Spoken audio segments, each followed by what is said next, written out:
Con Bunk, everybody. Good morning, and happy Saturday the 13th. It is time, and I wanted you to see this neat little background they threw behind me, provided by the folks over at the Horror Games Award Show. But I wanted you to see that first before I popped up the feed. There we are. It is currently 10:30, so we're exactly on time. I hope you guys are having a lovely weekend. Oh man, I picked like the perfect opportunity yesterday to end early. Was able to get in a tiny little nap and then go and just eat a ton of food and then just pass out the moment I got home. So, after like a day and a half of not eating, I ate a ton, so don't worry about me. But yeah, we are official co-streamers for this event. Big thank you to the folks over at the Horror Games Award Show for having me. Last year, we actually unofficially watched this after the fact, and this year, I put in my hey, let me get in on that, and they were like, yeah, sure, we'd love to have you. Yeah, hope you guys are having a lovely weekend. Hope you guys are doing well. Did I remember to unmute this tab? I didn't, and I'm glad that I remembered to check that early. Are we excited for anything specific to be showing off here at the Horror Game Awards show? We actually have a VTuber who's up for a couple of things, including the game she voiced in. If you don't know that, Lena, I think she's a Kiwi. I think she's New Zealand, but she's a delightful creator and has a beautiful model. It's a horrific model. It's like very horror inspired, but she's gonna be, I think, one of the presenters as well. This is gonna be fun.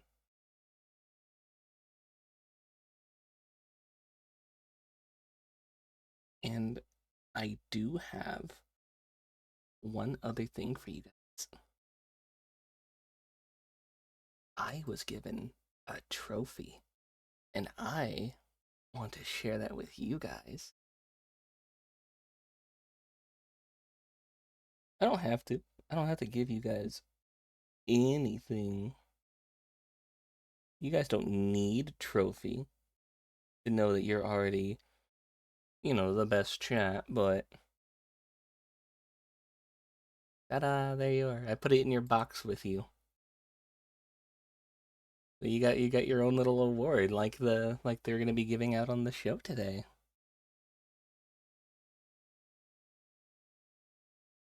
I'm actually gonna do a quick refresh just to be sure.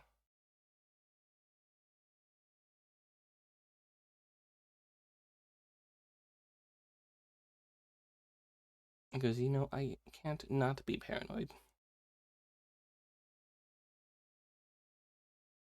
and think, oh, what if it messed up again like the last one did? Get the chat out. Yeah, I'm excited for this opportunity. This is our first time doing this officially. Because last time I didn't even know that this one existed, and so we ended up watching it after the fact. And it was pretty good. I think it was pretty good. I know on the schedule I said we were going to be doing this show and any others, but we actually ended up getting confirmations that we could co-stream those on the day of. So we've already watched the others, so we just have today's show. It's looking like it's going to be maybe a 2-hour event. And it's highly community driven. Hello, Frog. Welcome in, welcome in. You like your trophy? I've given you guys an award as well. You guys have your own trophy there in your chat box with you. I know it's the horror awards, but you guys aren't a horrible chat. Where? It's right there. Over in the left. It's the same award that they're giving out for the show. It's one of the awards. Yeah, you guys have your own trophy. The Golden Fist. I think it's holding like an orb.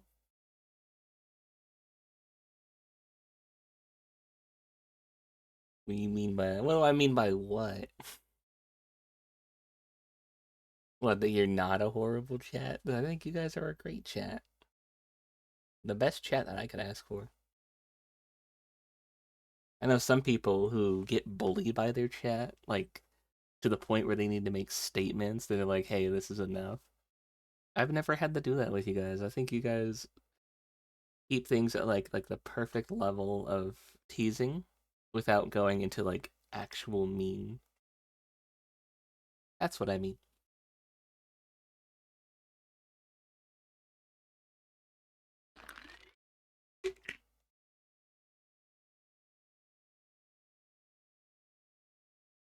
Oh yeah, do you like my sweater today? I got the logo on my sweater. And we're wearing all black. As any good horror situation calls for, you need to wear it all black. Nice hoodie. It's not a hoodie. Nice turtleneck. Thank you. See, somebody knows what a sweater is. Here we go. And we actually do have a pre-show today. I wanted to start like on time. Because I thought that's when the show would actually start. I thought we were gonna transition and actually have the show. We just talked about my actual neck. We did just talk about my actual neck. I slept weird in my bed because I just came home after eating and passed out, and so my neck actually is killing me today. Yeah, the lovely folks over there. I want to show you guys this one more time for anybody who arrived late. Check this out. They gave me a thing of skulls, and I put it behind this. And I'm gonna do the scene transition so you guys can see. We've also got a mountain of skulls too.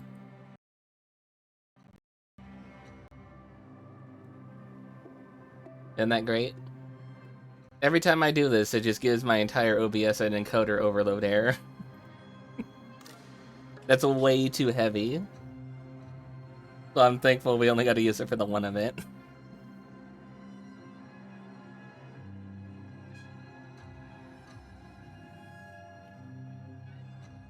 And here we go. I never thought of you writing this, but if you're reading my note, you know the nominations for the Horror Game Awards are missing. I got a tip, a message from someone I can't trace. They said the nominations are hidden out here, in these woods. I don't know who or what took them. Oh no. Try and get them back. Oh no, no. Hey, no, don't go in those woods. The message said to start where the trees bend like broken fingers. I know this park. There's a grove just past the old playground. That's where I'll look first. Hey, if you see any, like, pictures stapled to trees, don't take those.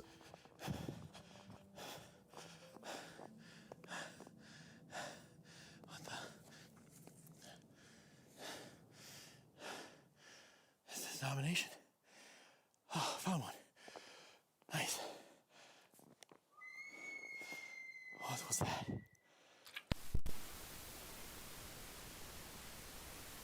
He's gonna get got. Fucking Slender Man's gonna get him. Toxic Peach. Tokyo in Underland.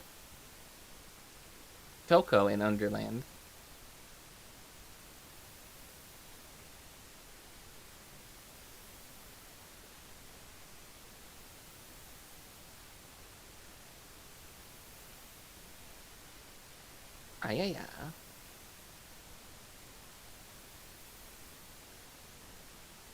And she's got the same beauty mark as me.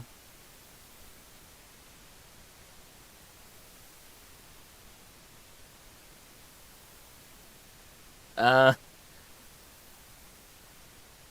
don't know if the audio's supposed to still be doing that, but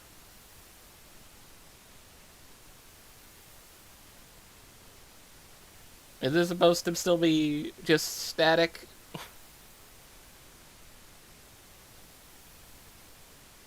Yeah, no, the chat's wondering that too. No, the chat is even asking that too. Refresh? Okay.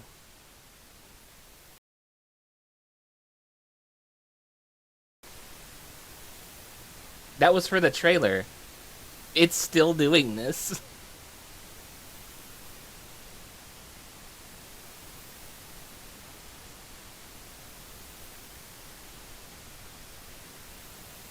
Quite possibly the stream of all time. What the fuck? Oh my god.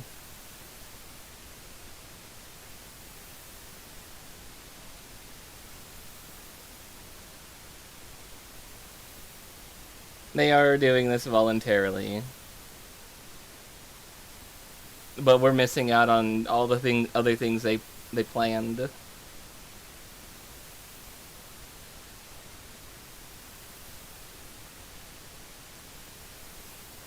Oh, come on. You gotta be able to fix this. Don't tell me that nobody's watching and hasn't realized that this is just playing static the entire time.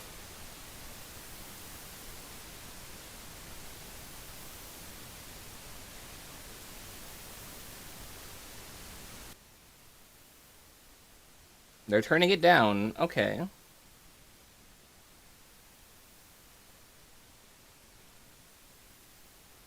Yeah, no, I think they got by the Slender Man.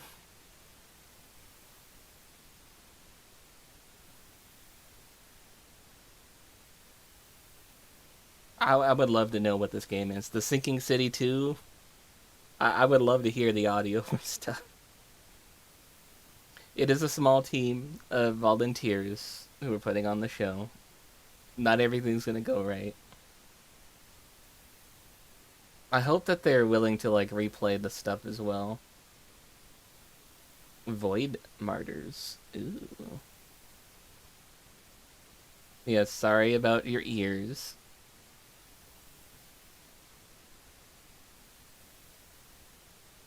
That was a good one. What, Sunken City? Or this one here?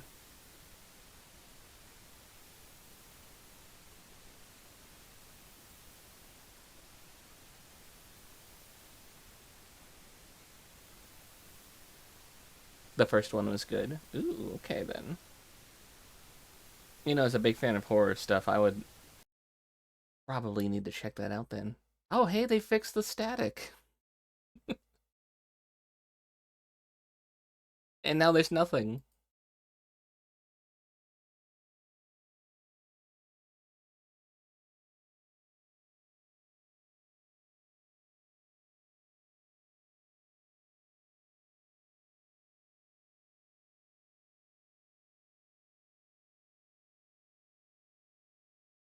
Oh, we got another Resident Evil clone. What's this one? Pulsebreaker. Off to a great start. Off to a fantastic start. I'm gonna do one more refresh. Just to be sure.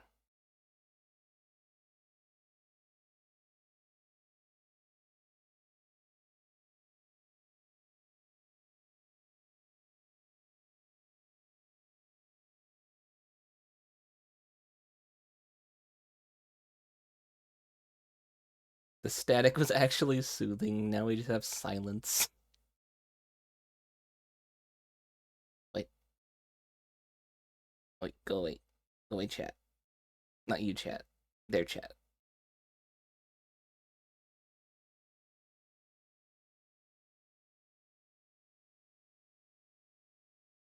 Get him out of here. Experiencing technical difficulties. There we are. Hello, Manzu.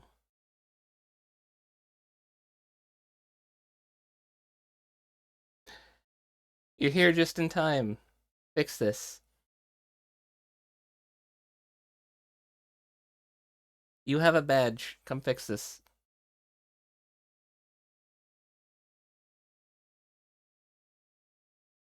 Be blessed, cutie. I'm blessed now that you're here. Need you to come fix some audio. But EP? What do you mean, but EP?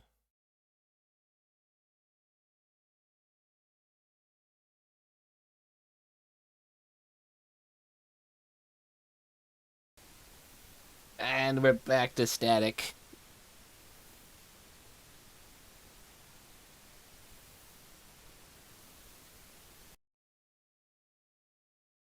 That means that does mean they're working on it. That's good. They're testing it. They're trying to fix it live. Been grinding since 4 a.m. in the new PoE 2 league. By the way, you missed it last night during the Game Awards. Not last night. Thursday. Thursday night. During the Game Awards, they were giving away PoE 2 drops during the show. All you had to do was drop a sub.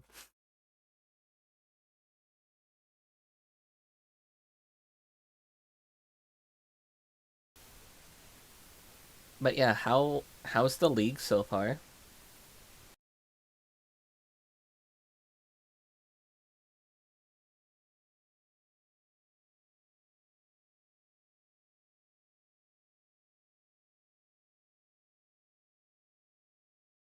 I do appreciate the team not just letting it just sit and fester and instead actually working to get it fixed. Like they could have just let all the stuff continue playing while there was no sound or only static, and instead they stopped everything and are just like, hold on, please wait, we're gonna fix this. This is very good of them to do. Pretty fun. The new mechanic is fun, and the druid is dope to play. Druid? What, a tree hugger? You playing a druid?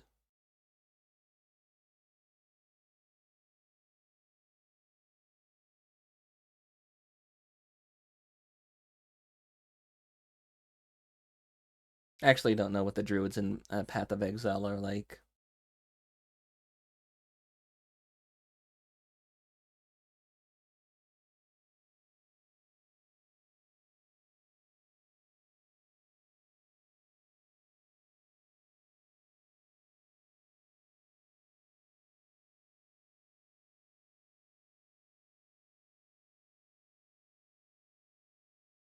Running around as a bear is fun. Beak slams. Oh, so it's like a druid in WoW as well, huh? I see.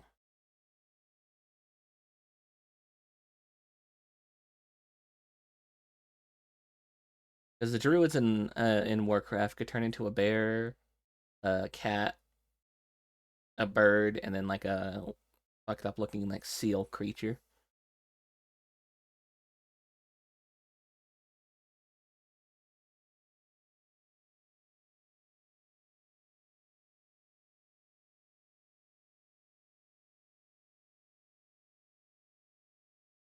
Kind of Gerd druid energy. What's a Gerd?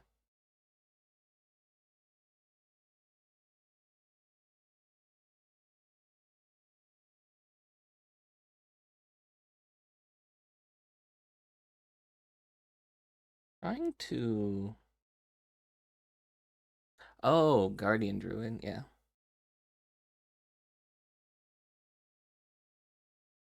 Trying to see what's going on behind the scenes.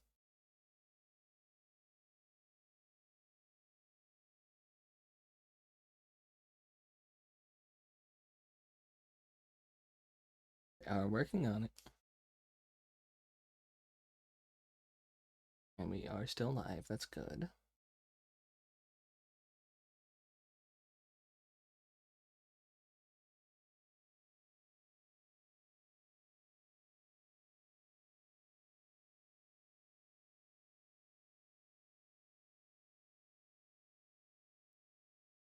And look at everybody in the chat trying to help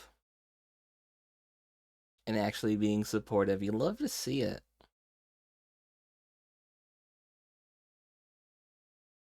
They're trying to help troubleshoot the event through the chat. That's cute.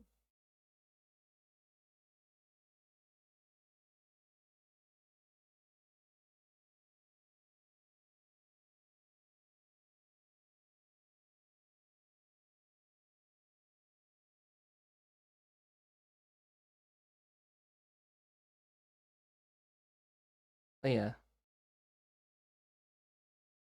Oh. Oh. Transition again? Are they testing to see if it goes back to static? I saw a bunch of people suggesting it might be a corrupted audio file, which would suck.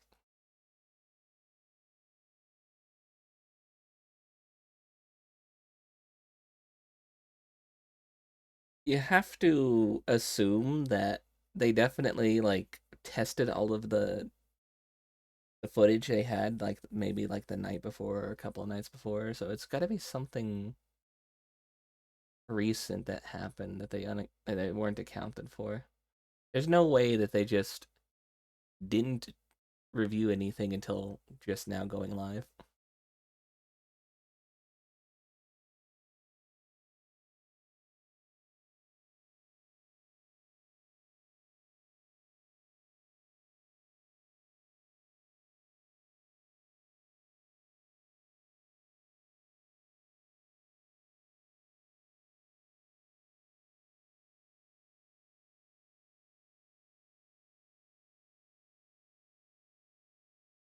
Fantastic show.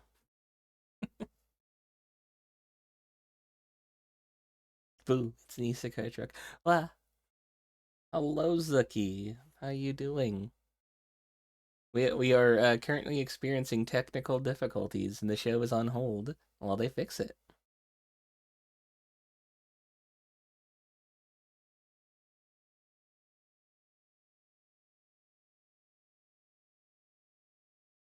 And I do mean, in all sincerity, this is nice of them to do, to actually take a moment to pause to fix things. Because you remember it, like the golden joystick, they didn't fix the audio at all. And so we kept having double audio or just the audio from the floor and not actually from the trailers. We had it one time and then they never fixed it again after that. So this is a good standard to try and set like, okay, let's just stop instead of letting things play and actually fix it.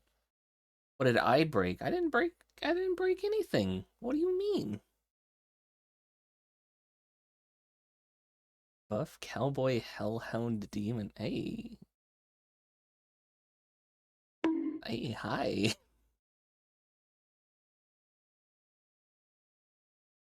What a name. Hello, welcome in. Welcome. Doing good, excited for this. I'm excited for this too.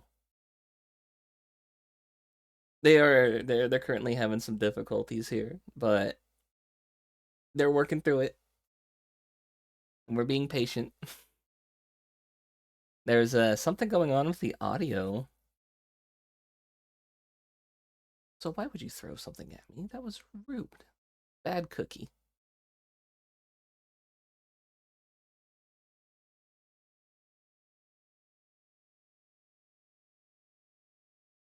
I hope they can fix it soon. You know they got to be panicking behind the scenes. I hope they're not like getting too stressed out about it. Beautiful and gorgeous. Oh, well, thank you. I still have the static issue. Okay. What happened to their audio? Because it played perfect for that first trailer. With there was some static on the trailer, but it played the audio.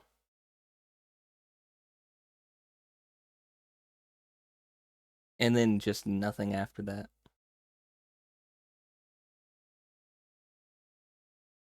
Oh, what happened?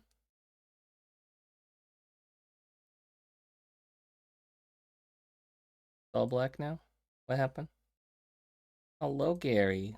Welcome in. Welcome. How you doing?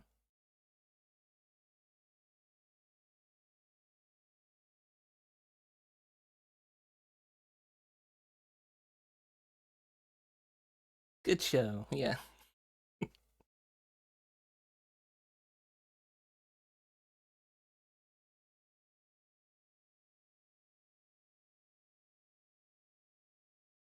Imagine if this was just an elaborate analog broadcast. That'd be really funny.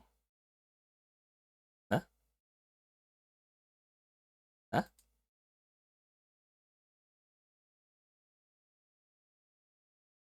And thankfully, this happens during the pre-show and not the main show.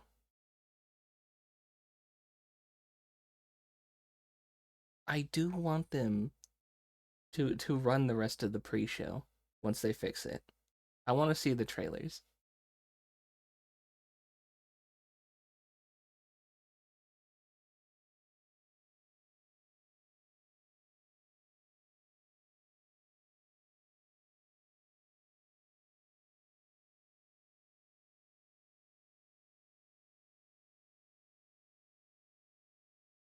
Snuggles. What? Like I know people are going to sleep. I don't think it's time for that.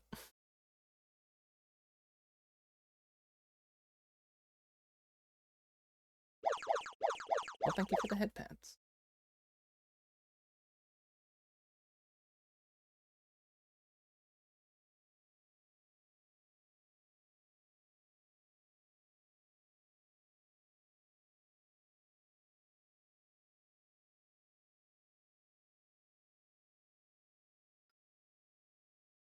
Did that play a sound real quick? Hold on. Did I just hear something? Am I going schizo?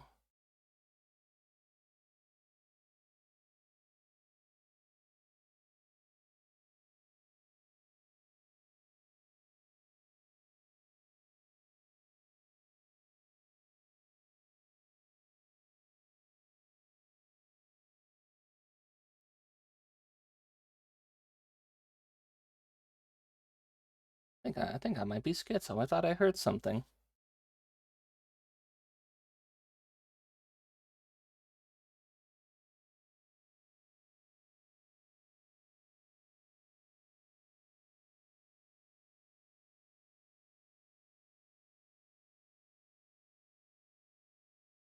This is nice to see though.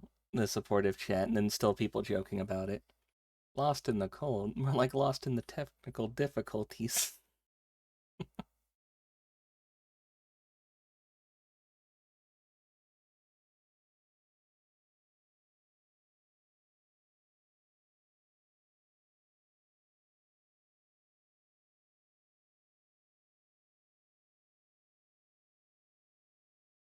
And the other thing I see between half of the chat being supportive and trying to help, and then the other half is just, "Hi, Lena.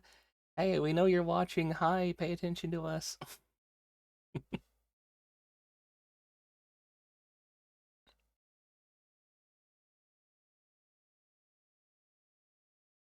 Attention seekers and helpful people.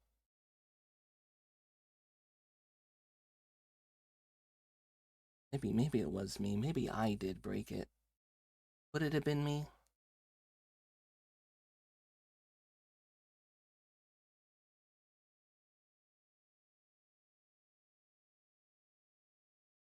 Did I do wrong?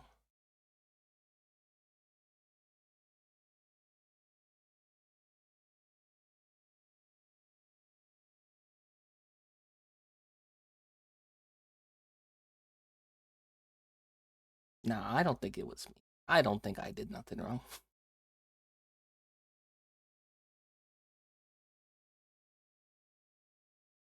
I'm still just like reaching out behind the scenes and trying to like figure out what's going on as well.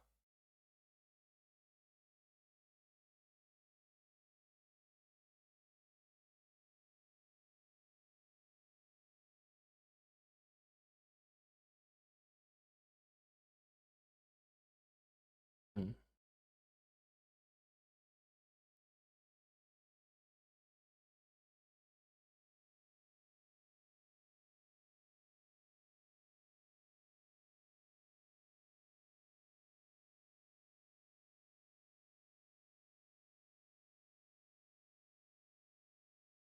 They keep flashing to like their desktop, and I keep seeing they have like a Resident Evil desktop, so I keep seeing the Umbrella Corp umbrella pop up.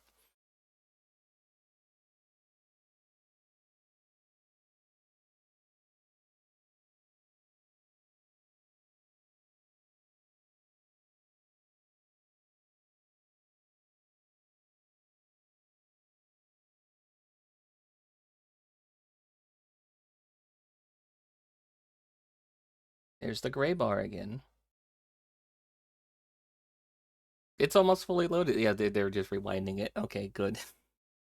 But we don't have audio. There's still no audio.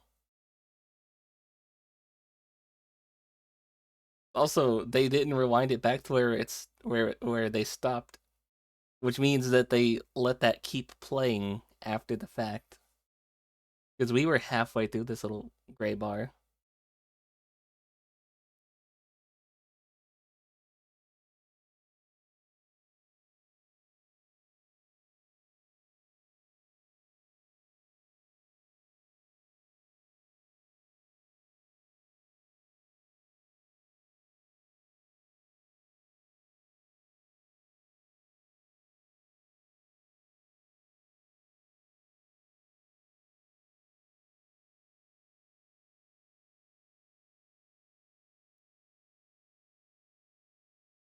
I can't subtitles to get whatever they had.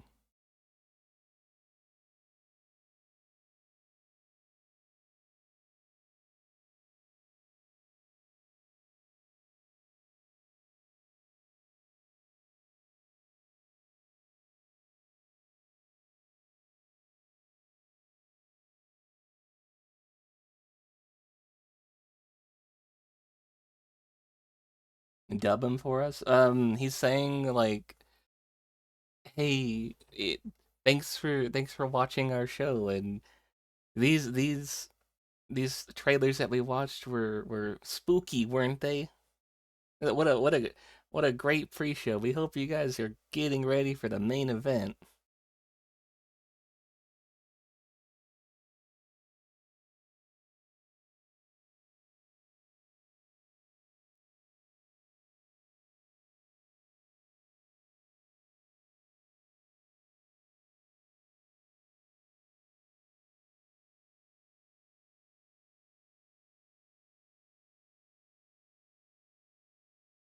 For a second, I thought they were actually like kind of like playing it up, and like that static was gonna be like a Slender Man thing. No, it seems like it actually was just corrupted audio, and it might just be fucked, which would suck. That would really suck. I hope that if that's the case, they have like a backup somewhere, or they'll post their pre-show as like a different like full video to watch by itself.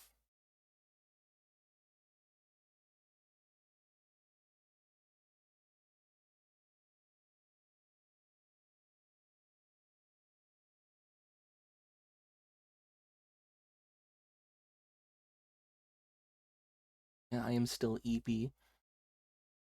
I did not want to be awake, but I wanted to be awake for this. But man, after that meal last night, I'm just like, I should still be asleep. I need to be like a I need to switch from a demon to a bear, and I just need to hibernate for the winter.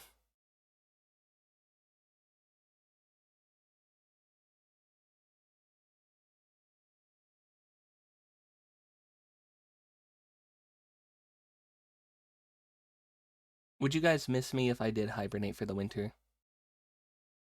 If I just like disappeared for an entire month, would you miss me?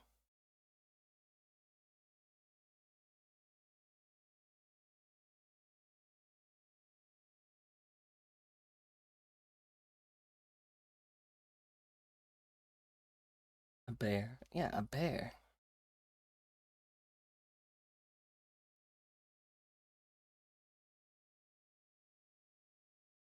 What are these gaslighting GF questions? Just answer it. I'm just curious. That's all I want to know is if you would miss me if I was gone. Would I come back here and see you guys still waiting in the offline chat?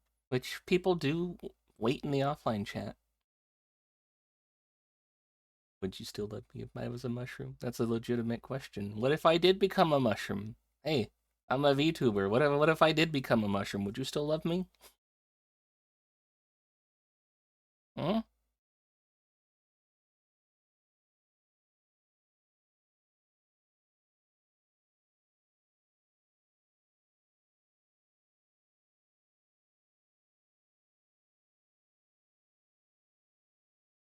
It is actually just like a legitimate question. What if? What if I did become a mushroom? Say I'm a mushroom now. Do you still love me? Did I steal Forest Dweller's hat? Yes. Did I cut off the top of his head and I'm just wearing it as a hat? Yes.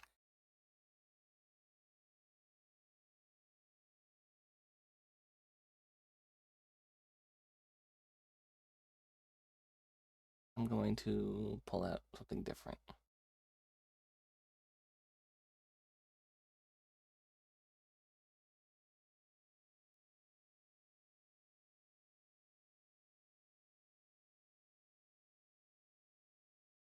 Where is it?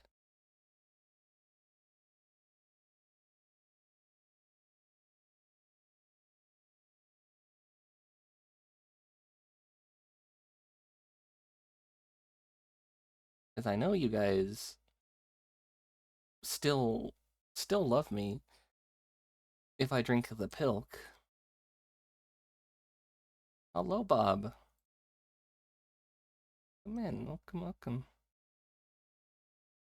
Here, I got this asset from last year. It's kind of related.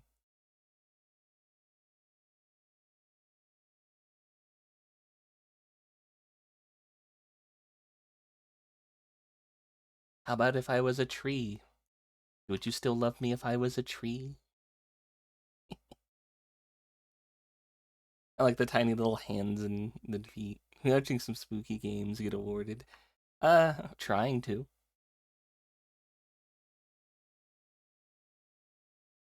They're having some technical difficulties right now. So what's going on is they're trying to fix it. It turns out the audio files might have been corrupted because everything is static or silent, and they don't actually know what went wrong. Yeah, so they're trying to fix that. I hope they have like a backup of like the video files for this. Like, please tell me you made a backup.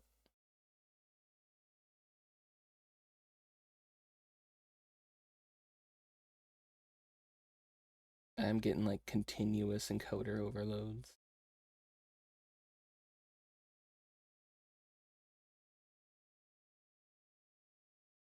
What is going on? But you see, this is why we've given you guys your trophy. This is why you guys have your trophy here. For being the most patient and delightful chat. This is your reward for waiting. Hopefully they made some backups somewhere, even on the cloud. Yeah, because you gotta know, like they definitely had tested this like a day or like the night before, and something just went wrong today. And what's fantastic to see, right, is the chat's trying to help. Everybody's like, hey, let's support them. Hey, let's try and troubleshoot. Hey, let's help. So it's nice to see that people are being patient with them. They know this is a small team of just volunteers who are trying to put this together for everybody. It's nice to see.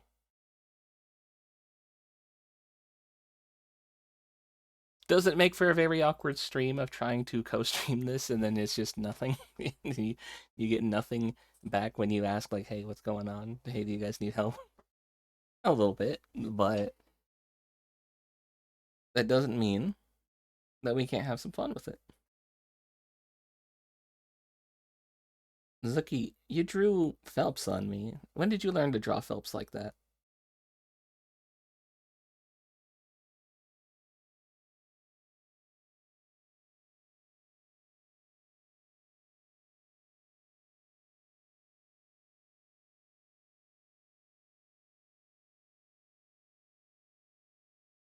Also, for those who do wonder, I do allow submissions for people who want to put a drawing in to have the drawing just like slapped on somewhere on my face in the queue.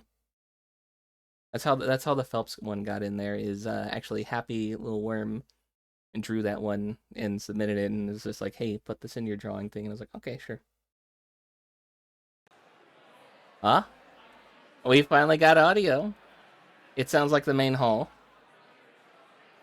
It's a shame that we lost out on the pre-show. That's unfortunate.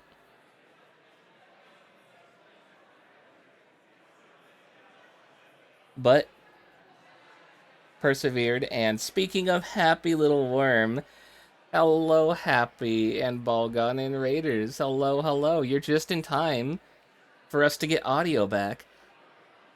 Hello, everybody. Konbung. My name is JK, your new favorite devil from the second level, and this is the Horror Game Awards. They had some technical difficulties for like the last 30 minutes where they didn't have any audio and it was all static and broken, but it sounds like it's back. How are you guys doing? How was... They still don't have the trailer audio. We just have floor audio. How was Helldivers? And did you do anything else after that?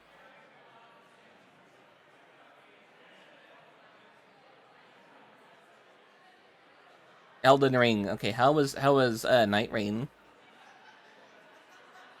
And Jibby joined. He didn't vanish? Yeah, this video here, this whole video package of like the pre-show. I feel like they gotta have a backup somewhere, and if they're not going to like show us all the trailers from like the pre-show, please upload that backup as like a proper video so I could like watch it next time we do a stream. You were a total noob at Helldivers. I told you to remember your training from Starship Troopers. How did Night Rain go? Did you get to the new DLC stuff?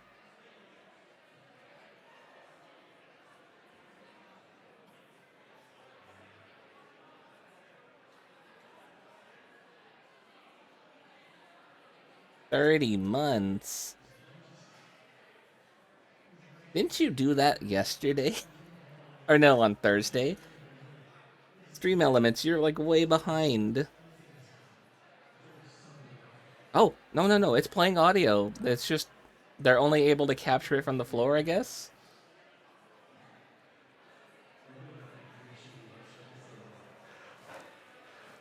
Oh, I wait. hope you guys There, appreciate that. there we go. Nightmare Plague.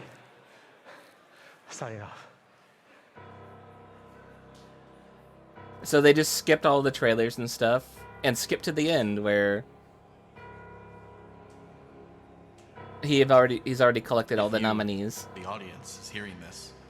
That means the nominations made it out. I never was going to. The Woods, they don't let go. Not when you know too much. I wanted to see what happened. What the fuck?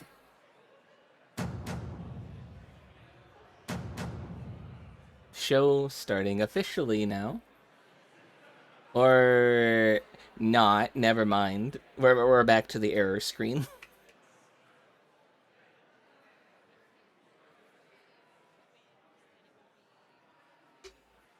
Everybody is kind of like quieting down. I wonder if they're telling people like to...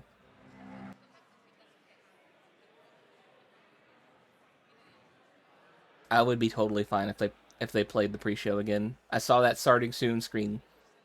I would be fine if you did it.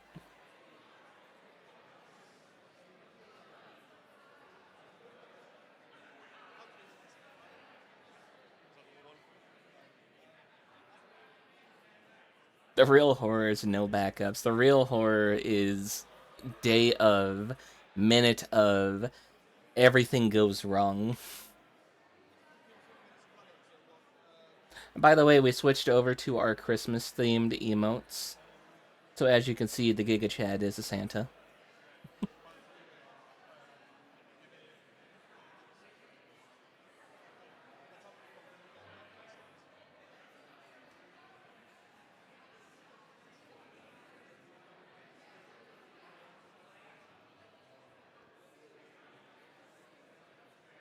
I wonder what their issue that they're doing right now is, though.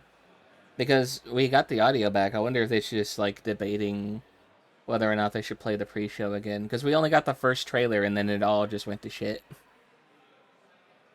And even the first trailer had a bunch of static during it.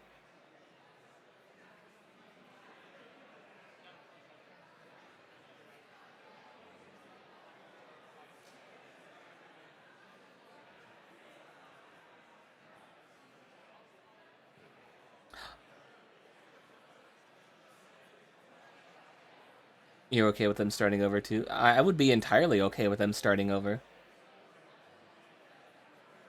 Don't just play the end. You had a whole thing set out. I want to see it. The audience is hearing this. That means the nominations made it out. They probably decided just to go with, like, the end bit, because they're probably renting the venue they're in, and they are on the timer. Not when you know too much.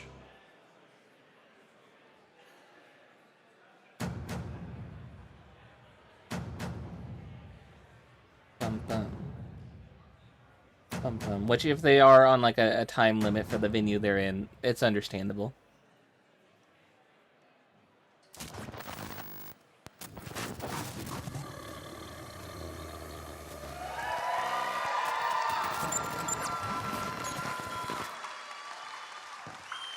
Get the gray bar off the thing.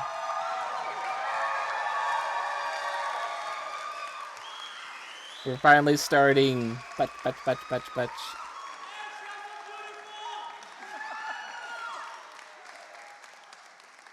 Hello, everybody, and welcome to the Horror Game Awards 2025.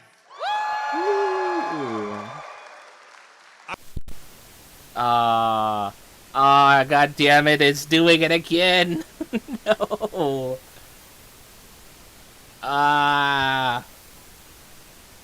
Ain't no fucking way. How did you mess up the mic feed? What happened?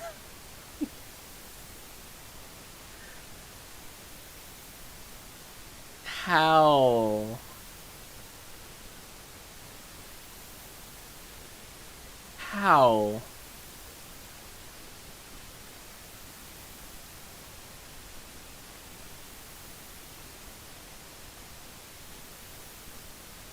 We may, if they upload like a clean version, we may just rewatch the entire show again on a different day.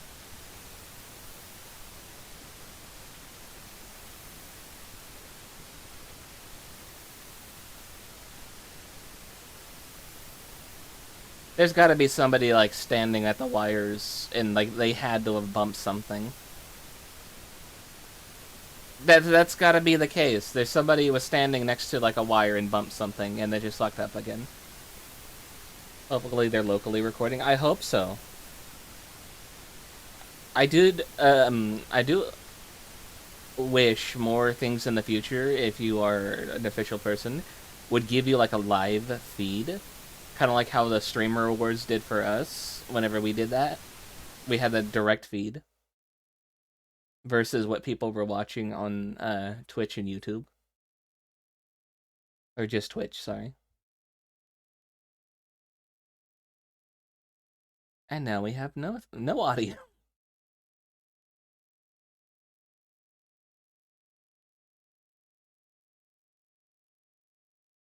They're all laughing and joking and stuff, and we ain't hearing shit.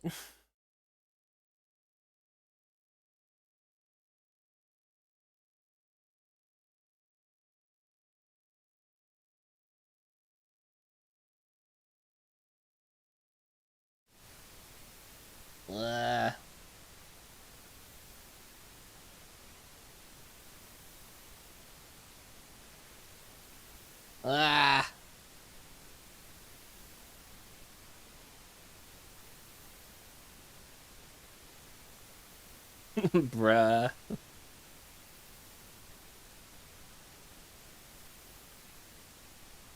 Jeff is sabotaging the show. That's crazy. You could do this, Tech. Come on. Come on, sound tech person, you got this. Gambari, sound tech.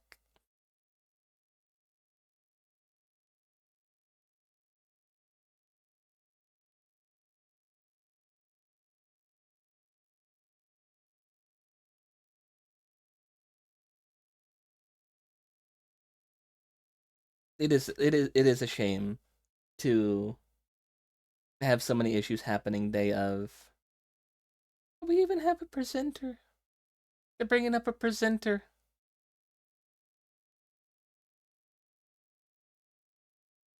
We're not gonna hear him.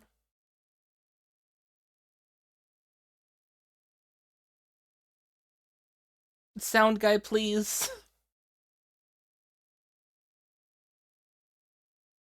Or did he just like get an award? Did he win?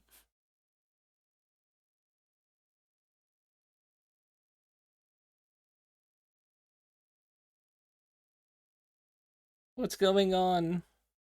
What?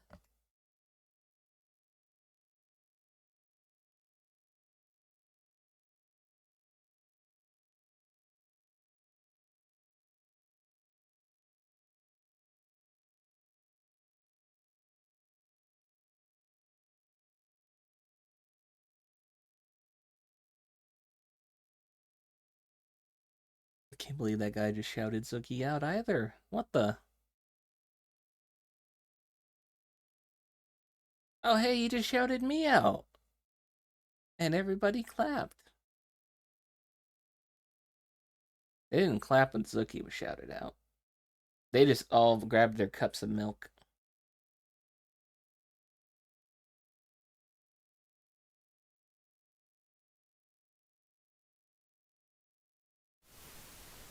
Ah.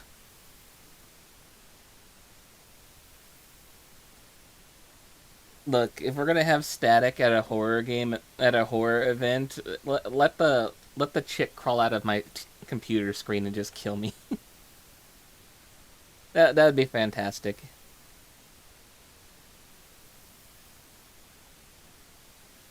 Sadako, where you at?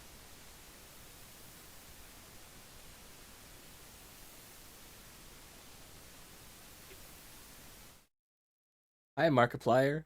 Bye, Markiplier.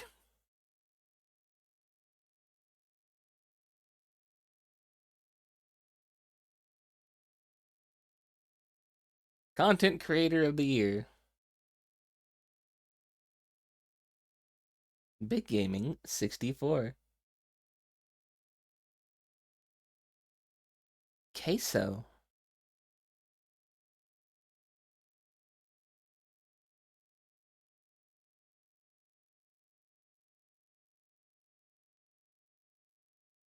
There's Lena.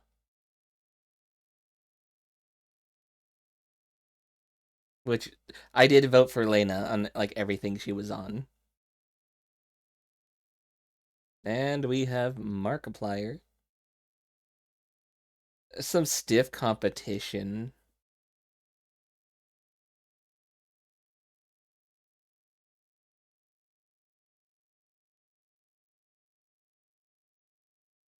Swole.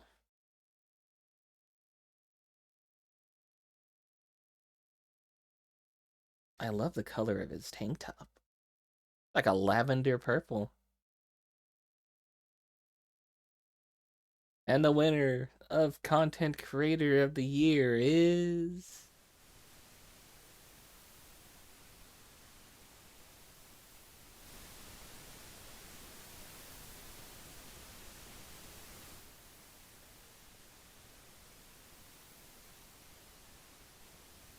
Markiplier.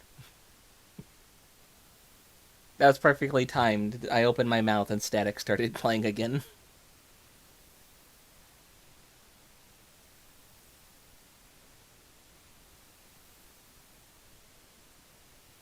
I guess Markiplier won.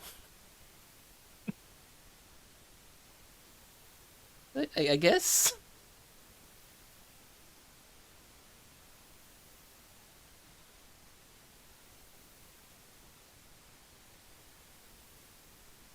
You read the guy's lips? He said a boba. Oh, did he really? The sound's clearly like working in the venue. They're continuing as if nothing happened. It's just for everybody else.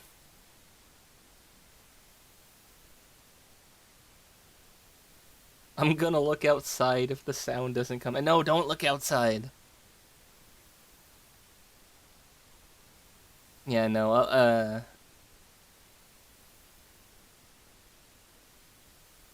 it seems like some people are even calling it as well. And they're just like, yeah, no, we're just gonna watch this after the event's over and posted.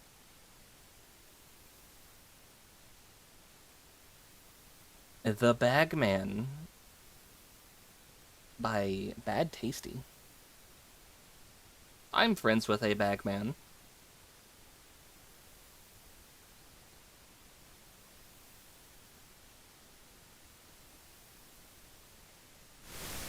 Oh god, it just got louder! What the fuck? Even on YouTube it's broken? Yeah. Why? Fucking hell. An indie game for Genesis? Kind of reminds you of Clock Tower. It does kind of remind me of Clock Tower, too.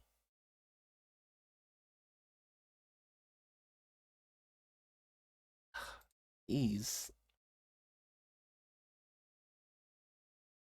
You have a Tamagotchi in your inventory? What do you have a Tamagotchi for?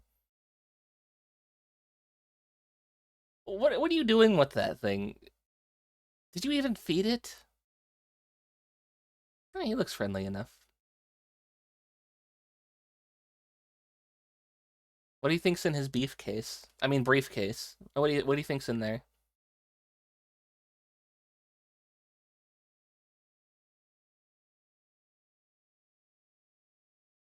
Yeah, no. I said briefcase. I didn't say beefcase. You didn't hear wrong. Don't know what this one is. So we're sending a drone down onto this purple smoke planet. We're gonna see what's going on here. There's a lot of rain. Corinth, humanity first. Directive 8020. A game by Ollie Hall. Hey, I saw him in chat earlier. Hi, Ollie. Blood Mall Part 2.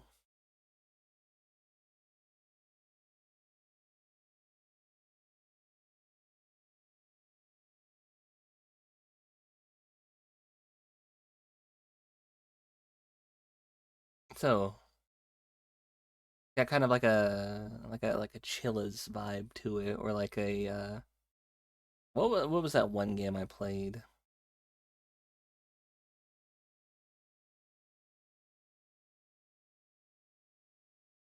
With the guy who liked the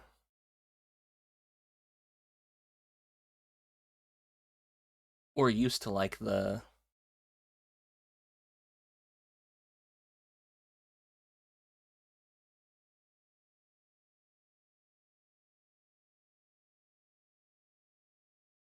I don't want to say the word, but the very lewd action that creates people.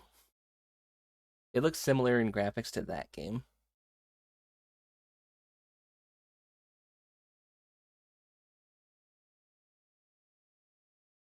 Back for Blood.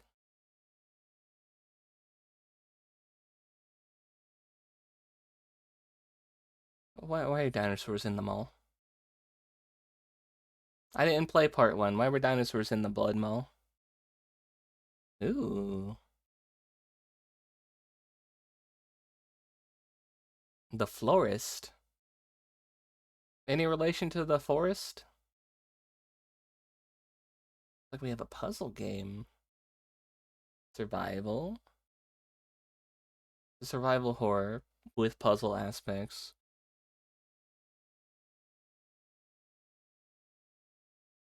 Like you're walking around, oh shit. Oh, they're gonna pull you into that fire.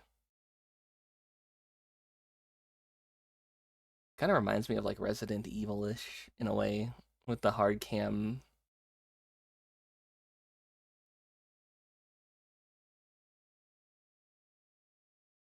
Lost in Cult. Hold on, is this what I think it is?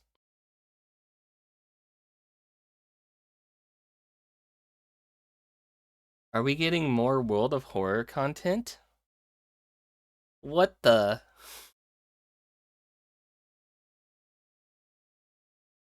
World of Horror, we are. The board game. What? Okay, that's cool.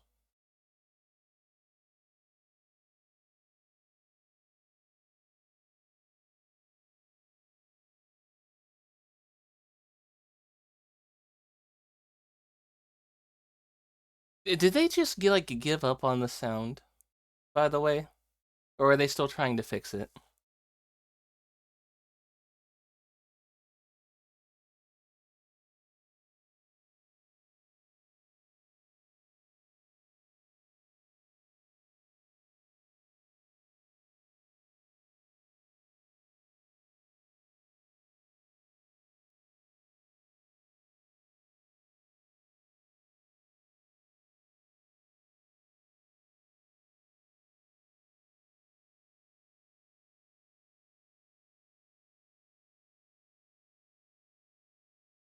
You gotta wonder if like the main people, the hosts and stuff, were like told, hey, we're having the issues again.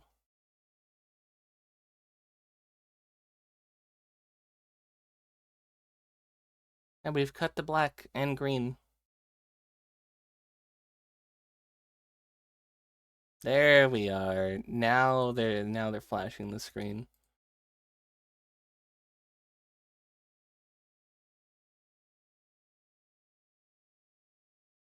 What a great show.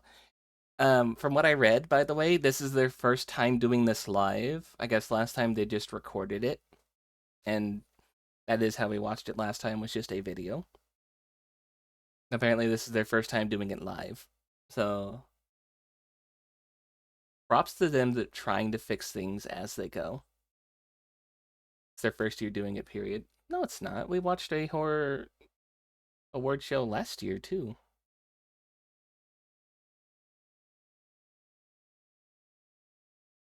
Different people. Oh. What is that badge you have? Who is that? Is that the girl from Pragmata?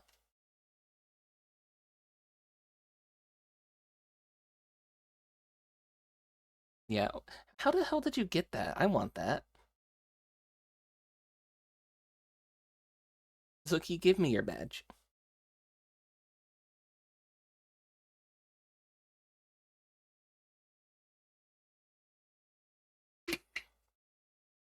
Zuki, oh collector of badges, how do we collect said badge? Give the sub to anybody playing Pragmata. Ah, I see.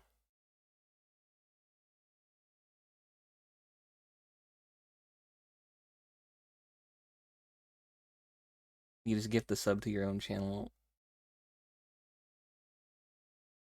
Oh no. I don't know if that one actually works or not, because I've never done that where to get a badge I've gifted in my own chat. I usually have just subbed to other people playing it. Didn't try it yet, or it works for other drops. Okay, okay.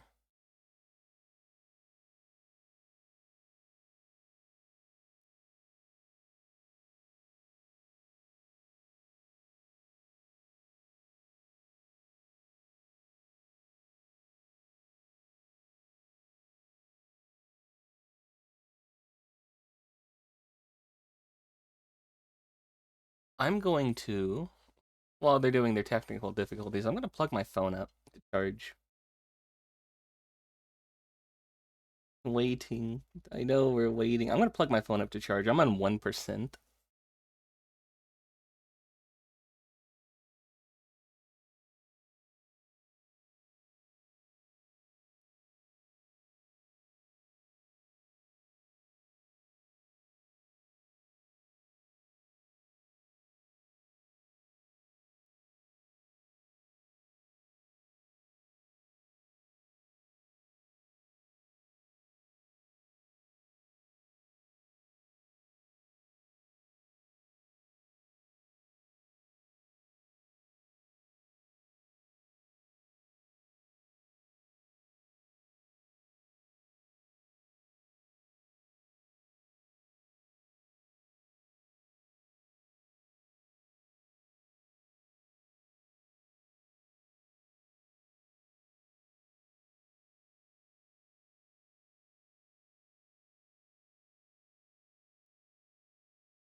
Give me a second. I'm pulling something up. While we wait for the technical difficulties, I'm checking some stuff as well.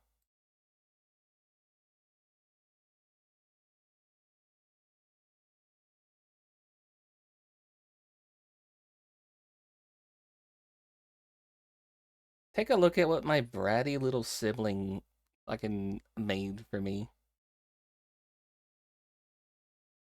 Look at this. I'm emo SpongeBob now.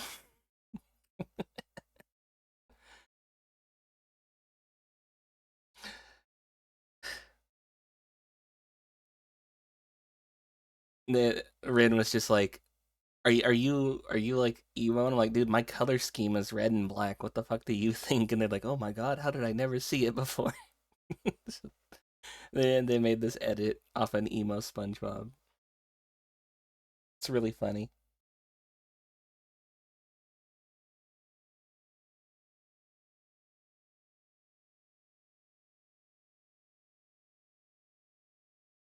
And we do have a we do actually have a art tag if you guys do make art and post it on like Twitter or Blue Sky. We do have an art tag. You know what? Look at the skulls. I'm gonna put this in the thing right now while we're taking this little break.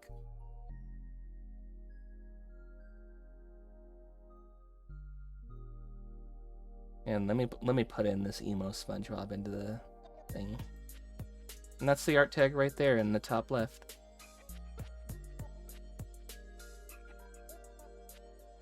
Hashtag Funk Squad art. Never mind. Hold on. We're back. That's all hunting land all around the cabin. That was our own private club. Look, buddy, it's got to be at the George A. Romero's Resident Evil. Hold on, there was a George Romero Resident Evil? What the fuck? So it's what we're gonna do. It's still a little choppy on the audio. I kept that club going from the year I bought the place right up until last year. You know what happened? They all died. Nobody cares about Helen except us. She's our payday. I told you! What did I tell you? Helen! Helen! Wake up! If we get caught, they're gonna check the other graves. This is my cabin today. Where's my static? Where's my silence? On this fine Sunday. It's still like kind of like clipping in and out repeatedly. I hear the popping of the static. Oh, thank goodness. It's been so dark. What's your problem now? Got away with it before? Get away with it. She knew our names, Carl. I don't know how she knew our names. Siren! We're going out again. I'm not asking because I know you're not dumb enough to say no. Nah, never up there on Sunday. No reason to be. Why me? Why was I the only one you asked? Because I know you can do it, and because I know you're desperate. Whistle.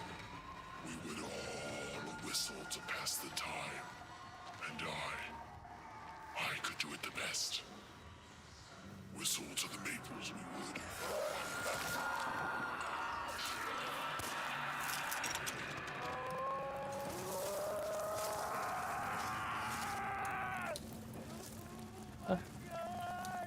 Whistle to the maples.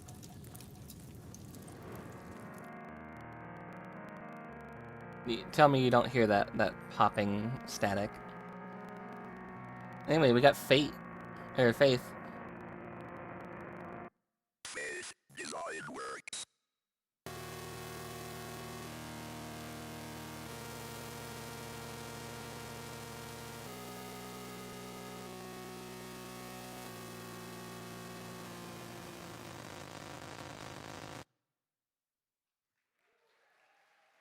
Design works. Hold on.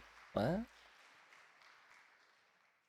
And there we go. Lots to look forward to for fans of Faith the Unholy Trinity, because obviously the Lost in Cult product there. And we're also going to be seeing the film from Brandon Salisbury, who's producing Whistle to the Maples. So very much lots to check out there. Right, our next award is the Best VR Horror Game. And to present this, we have the co-host of PSVR Without Parole podcast, a veteran content creator and general VR game aficionado. Please welcome Miles Dyer. Patch.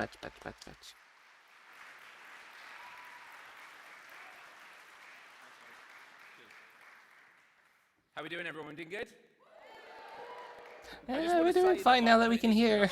On is no easy feat, so I just want to give it up to everyone who's made this happen today. So can we give it up for them? True, though. Ah, there you go, Zuki. You had to say something. You just had to say something, didn't you?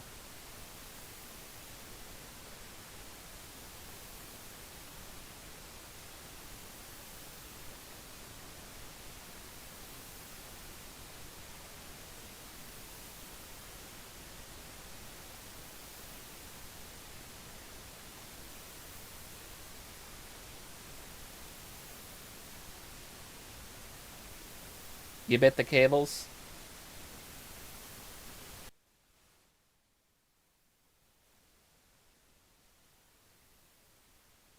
I like how he was just like, hey, let's give it up to the production people, and then immediately fucking cut it.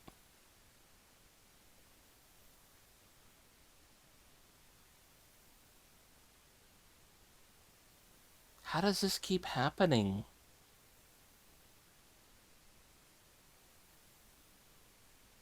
I'm legitimately curious how this keeps happening. Like, they just keep cutting it right in the middle of people talking. Is somebody just, like, messing with, like, a wire in the back or something? Did somebody bite the cables?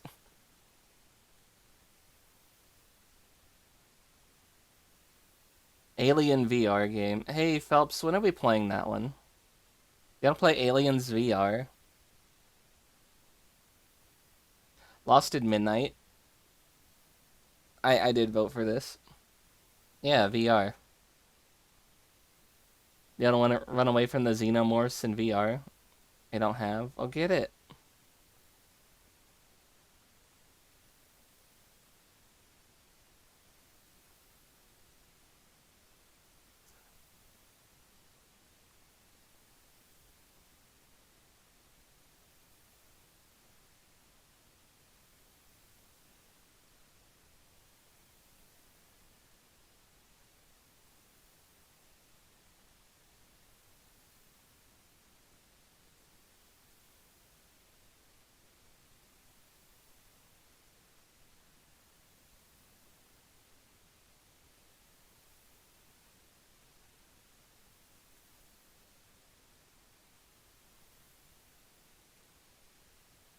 I didn't even see who won because I wanted to pop up in the chat and just see if people were still complaining about the audio, which they are.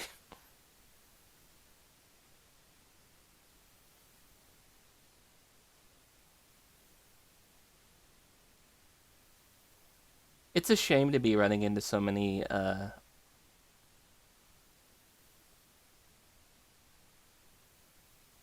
it's a shame to be running into so many issues.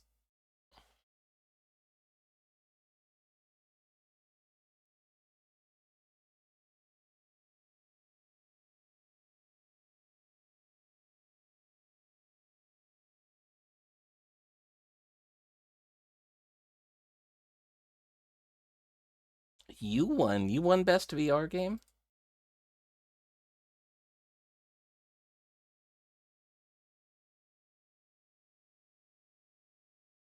This looks like a beautiful game.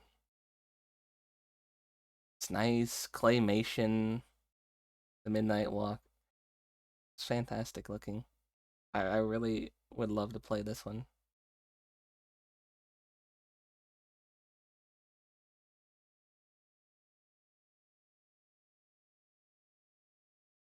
Yeah, a VR game.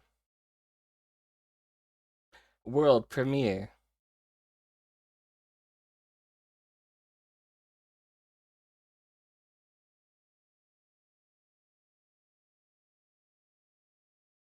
The ninth. The ninth charnel. Huh? What's a charnel? The world premiere. Drink up. Everybody take a drink. Stream's been, I think, going on for almost an hour and a half now. We have maybe 10 minutes of like usable audio from from this stream.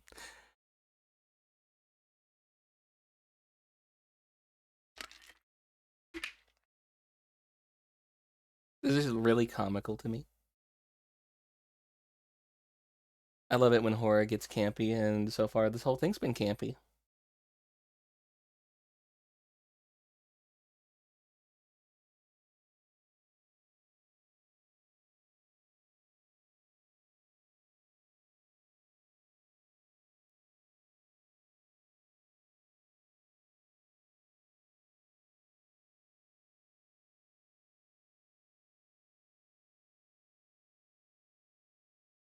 They keep cutting to that same demon, and he just keeps walking around with his arms open. Or they cut to him, and he's just like holding his head, screaming in pain. So what's his deal, huh?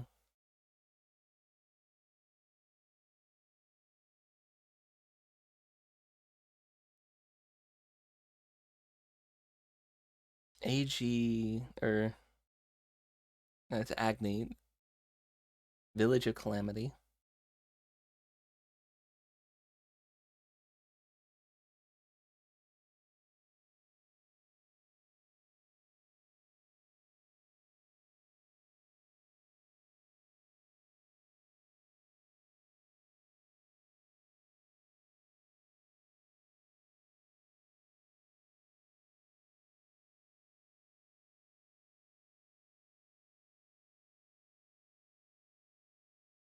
The face is right in the crotch. What? Oh, I hate that. What the fuck? Oh, I hate that.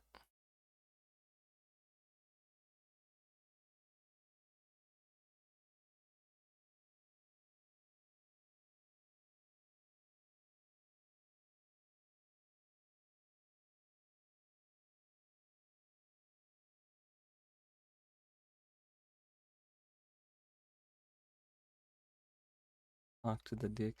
Well, that was a mouth, so I don't think that's a dick.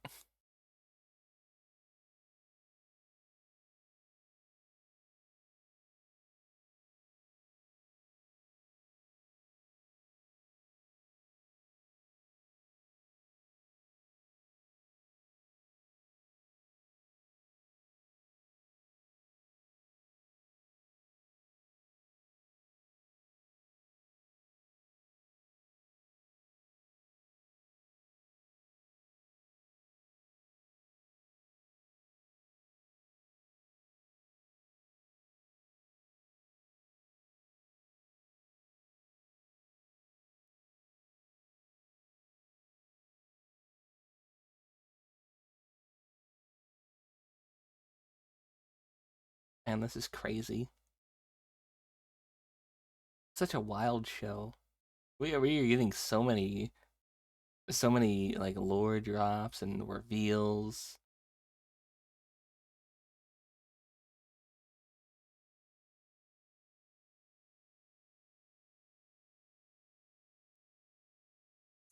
What happened now?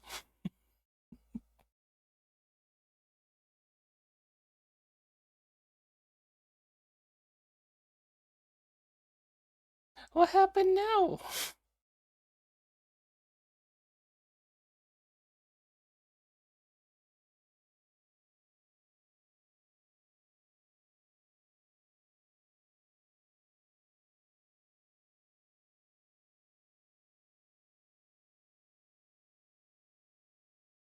It just keeps getting worse.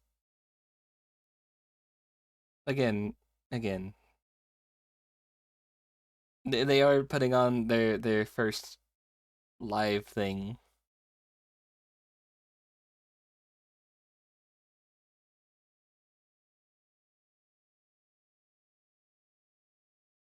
That come on now, like even when I did my first like live stream, I didn't have this many fucking issues.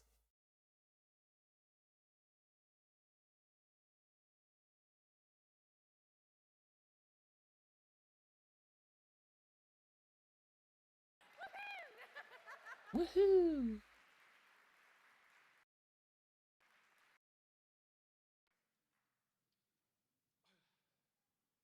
Congratulations to Look Outside there. And now, our next world premiere. Oh, I guess Look Outside won something. Started your journey with Or Don't Look Outside. the original PlayStation and the original Resident Evil. Will remember that that game started with open scene where we saw Chris Redfield and Jill Valentine and Rebecca Chambers and Albert Wesker in live action. And those actors, all these years later, 30 years after that game start came out, are back in a fan-produced film, which we're now going to show the world premiere of. So let's have a look at. There's no popping. Of Biohazard story.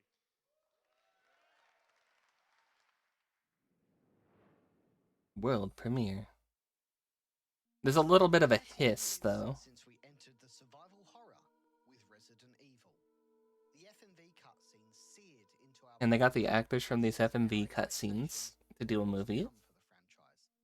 Charlie Kraslavsky, Greg Smith, Linda, Eric Pirius all become visual foundations of our favorite iconic characters.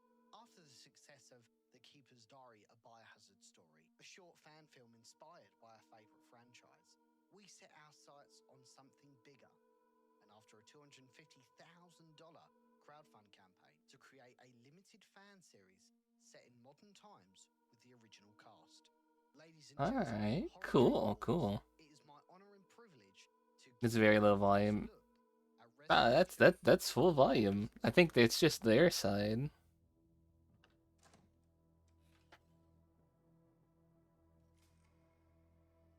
Hey, let me turn this up a little bit.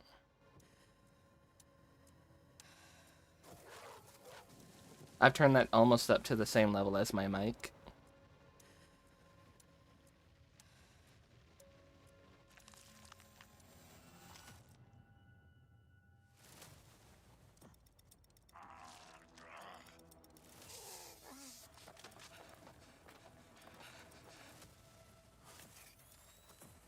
I want to know the truth. No more lies. You've got till the count of 3.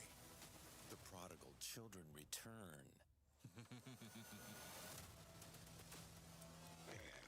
You playing Wesker again? The fuck is that supposed to mean, old man?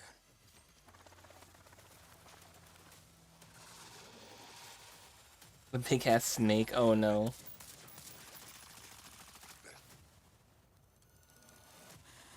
7 minutes. 7 minutes is all I can spare. Isn't that right, Jill? Oh, we got Jill. Ms. Valentine. What's the matter, old friend? You look like you've seen a ghost.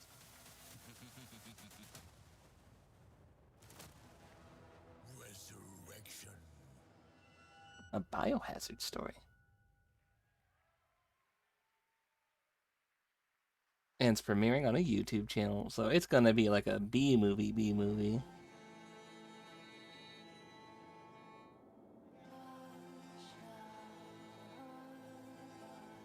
Artwork from the Amnesia series? Design works. Oh, nice.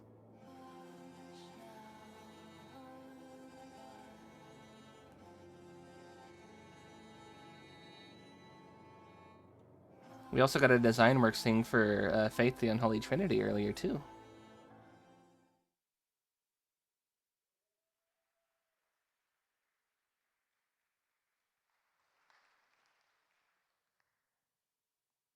That was like 4 claps. What the? Right, so before we move on to our next award, I just want to remind you guys that we are a lovely little indie project Yeah. ourselves from the brainchild Mhm. of Will and Phil, who came up with the Horror Game Awards and have championed it since 2022. No, but it's their first one, Zuki said. No, they've been doing this since 2022. This is the first live show.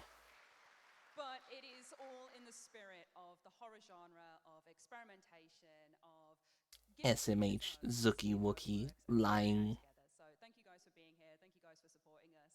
And now I'm going to bring us on to our next award, which is going to be presented by It's a lot more crisp, but it's very, very low on their end. trailer for us there, and it is best indie developer. So who better to do this for There is still like a little hiss to it as well, I'm hearing. releases, who make physical releases of the games that we love, and are just all round great guys.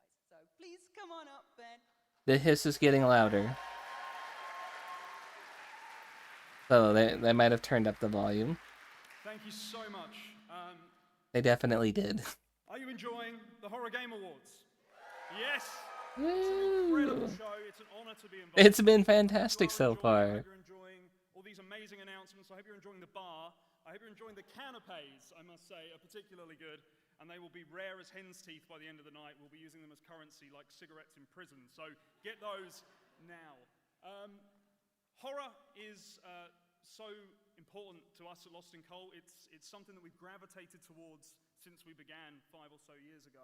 It's really part of our DNA, and we love it dearly. The horror genre is one that, of course, entertains and thrills and provides us with all those fantastic, fresh... Oh, there they go. Get off on, let's be honest. There they And go. We love that. but it's also a genre that, whilst doing so, it manages to find beauty, and it manages to find meaning, and it manages to allow us to reflect on the most wonderful and terrible things in the world around us and find our own strange ideas. And nobody is doing that better than independent developers are. They're still finding Uncharted. And we love to see indie horror games. Exposing us to strange new ideas through their incredible work and their artistry. And that is what we want to celebrate today with this award. There have been so many incredible nominees in this category. It's a shame we can only show 3, but here are the 3 finalists.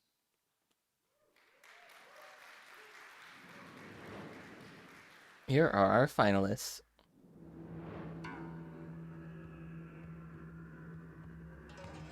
Chilla's Art, which was my vote.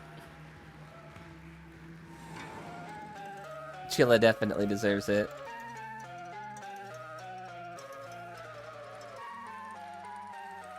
Francis Columbi, I think is how you say that.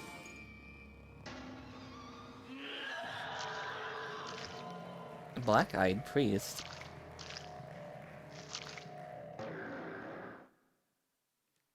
Incredible. And the award goes to Jordan King, Black-Eyed Priest. Congratulations. Aw, I wanted Chilla to win. But you know what? You love to see more indie horror. I haven't actually seen that one. I don't think I've seen anybody playing that one. I need to check that out. How's everyone doing? My one goal with walking up here on this stage was to not fall up the stairs, and I'm glad to say that did not happen. Hi, my name is Connor Rush. I am an independent game developer and founder of the game studio Fire Games. I'd like to thank you. I love his jacket. Thank you. Again, he's got like a brown and red combo going. Just thanking Will, Ash, and Phil for inviting me here and all the. Don't Look Outside was good though. I saw a lot of people playing. Yeah, I saw that one too. Thank you guys so much, and also. Thank you to all of you. This is actually my first time abroad in the UK. I flew here from the States. I have to say, I was quite nervous, very nervous, in fact. I mainly actually saw Cerna playing it. Prepping on Duolingo, just to make sure. In all the gaps it left, I just filled in with reruns of Inside Number 9 and James Acaster specials. But the real reason we're here is to celebrate our art form, that art form being horror games. It's incredible that you guys have given us this amazing place that we can celebrate horror games where they are so often overlooked. You saw Dan first, and then Bach, and then Cerna. With that, I'd like to introduce a batch of new trailers, starting off with my upcoming video game, Project Songbird. Project Songbird.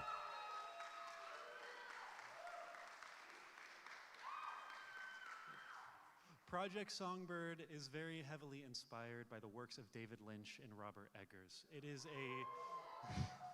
is a first-person cinematic. You gotta love David Lynch-inspired things. That are always surreal as fuck. And you're in the Appalachian Mountains, in the woods.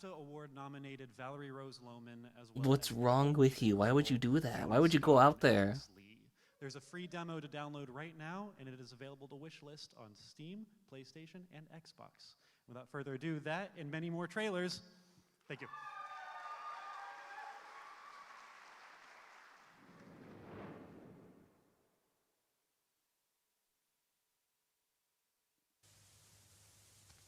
So what do you want me to do? Now we have more popping. I have an idea, if you're up for it, but it might be a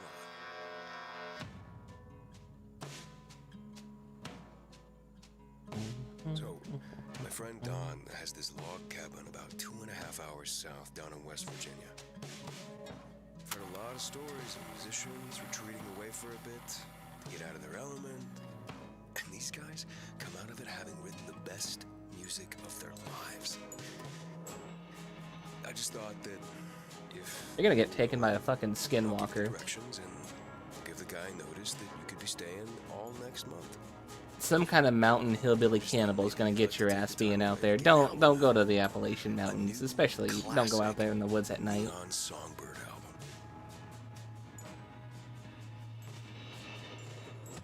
Now the place isn't exactly 5-star. We're living a bit off the grid, but I don't know. Hey, Alex Lee's gonna be in this. You've still got it. He's been doing a lot of work lately. What do you say? Yeah, he's had so many projects this year.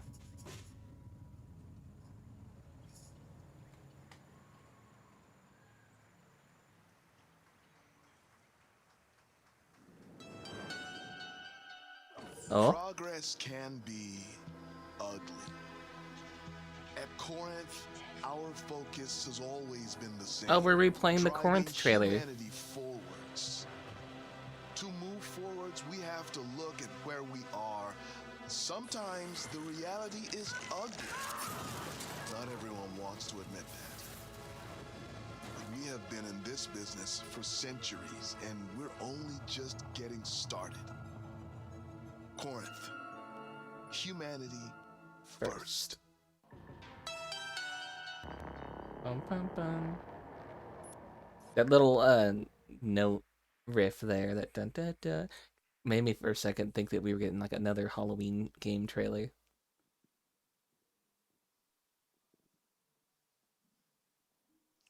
Right, Connor is such an amazing independent developer and we're so fabulous to have him. Can we get another round of applause for him?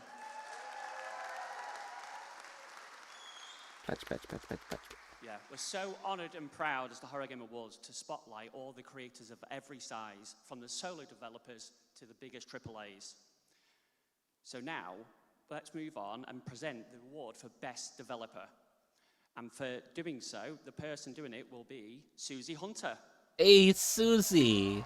Oh shit! Hi, I'm Susie Hunter. Hi, Susie. You already know who I am. What's Yes, actually I know important who you is are. the fact that we wouldn't ever have a Horror Game Awards if it weren't for the people that actually make horror games. So this next award is for Best Developer. And I don't just mean the big guys, oh no. This is an award for those big and small, from double and AAA to indie and solos. It's the Sphere Hunter, The finalists yeah. for Best Developer. Something important. They cut her off. Capcom, Oi. aka the masterminds behind Resident Evil. Dude, I fucking love Susie. Grace. Red Barrels, those known for the unrelenting nightmares of Outlast. Ooh. She's great. She is. You upset Daddy. She also had And a Ron spot Morgan, at the Game responsible Awards. for unleashing the sci-fi Oh fuck. masterpiece. That game was just a whole. I had to go walk after that game. I had to go take a walk after that. Well, this morning, I got a letter, and the name on the envelope said, winner. And that winner is Red Barrels. Congratulations, Red Barrels. I hope you outlast all of your nightmares. Now, if you'll excuse me, I have to get back to work. I hope you have a wonderful rest of your show, and I'll talk to you later. Bye, Susie. This is amazing. On behalf of the whole team at Red Barrels, thanks to everyone who voted for us. It wasn't always an easy journey. We honored I will the admit I did support. vote mouthwashing. The Outlast trial was a hell of a challenge, but we got an amazing team and we pushed through. Thanks to all the fans who've been supporting us. I don't know. for the last 15 Outlast years seems now. very Barrels. campy. This is just the beginning. Like it seems like It's as hard like the work series has to be progressed, like extreme, run for your life. it's gotten Discuss. campier and like So stay goofier. tuned. Future is bloodier than ever.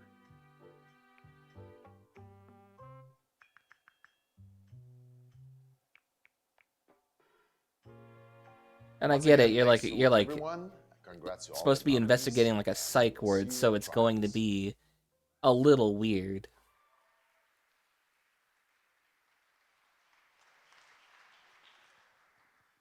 Huge congratulations to Red Barrels there, and their very good doggo. Our next Very good world doggo. premiere There was a trailer doggo? comes from Digital Dreams and Fine Up Games. And before we roll it, I'm going to have to make a personal apology. It's because I have a lot of friends who are really not fans of dolls. Oh, Let's take a look at Baptiste. world premiere. World premiere. This doll is really creepy. Really? I think so, Is at this the least. house? It looks like it's falling apart. It's a miracle we found such a big house for so little money. And in such a quiet place. This doll is really creepy. What's with his hairstyle? Are you the one who opens the door to Serenityville? This isn't funny! Mom, open the door!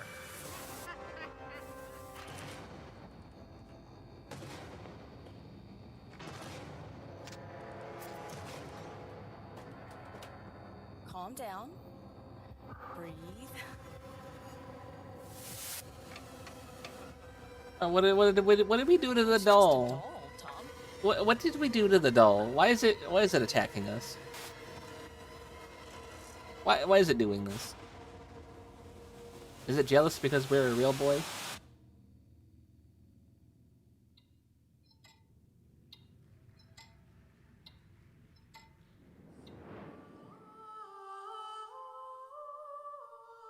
Whales on Halloween?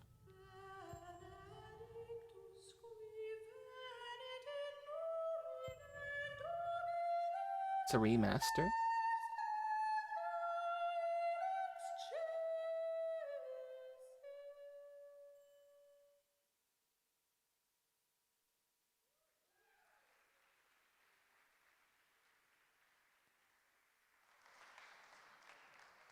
Fun fact, I can sing exactly like that. That's a well, but I won't do remaster it of right now. what? Well, go as a good next yawn. award Hyper. category, we have a specialist jury of games industry veterans that have voted on our winner, and they've come together to curate our Technical Achievement Award with So, Insider I Knowledge. know- Presenting this award is Tara Bunker from Supermassive Games, the minds behind the horror game. Yeah! The minds behind horror game behemoths like Until Dawn and the Dark Pictures anthology. So, welcome, Tara.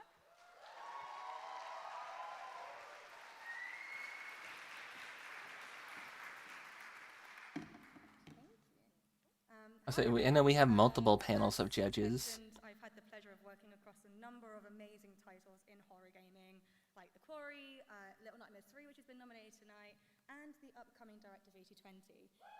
Woo, yeah! And the great part of my role is I get to see how much work gets put into these games. The amount of detail and the tech that goes behind it, especially for horror games. I think there's such an art that you can work on something and really make people stand on edge when they're playing. And it's been amazing to see as well, not only fans, but other content creators being terrified. I think my favorite thing is when it's like a very deep mental story that's gonna fuck with your brain. I also really like whenever you can't fight back against the monsters. I like when games do those things.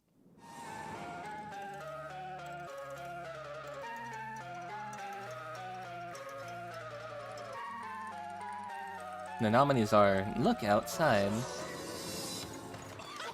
Repo,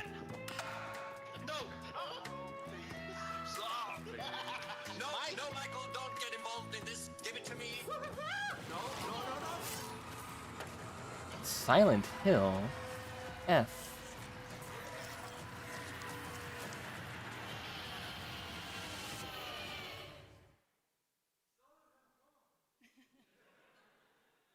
God, they are quite scary, aren't they?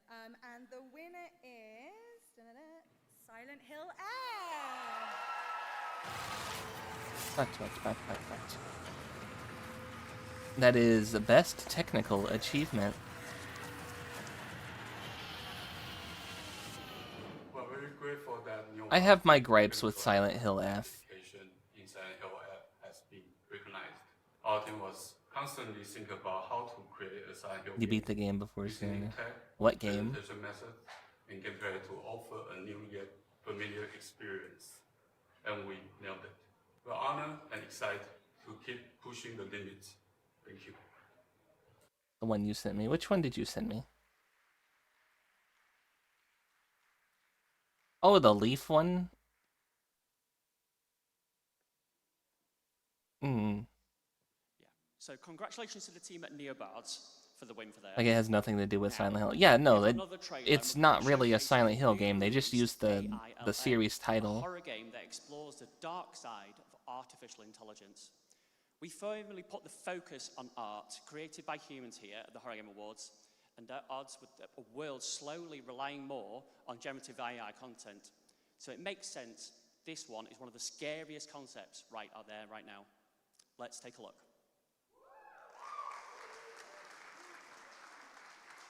A horror game about AI?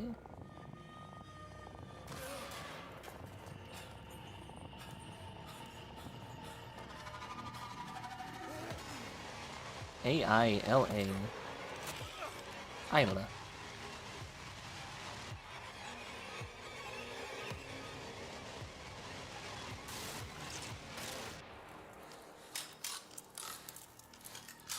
So where does the AI come in? Was this thing made in AI?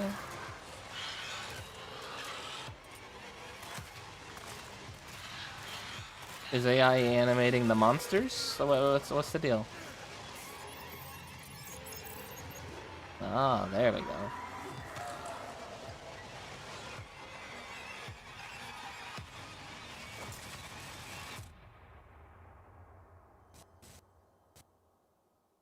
Ah, I see. You're hooked up into a VR set, and that's why you're seeing shit.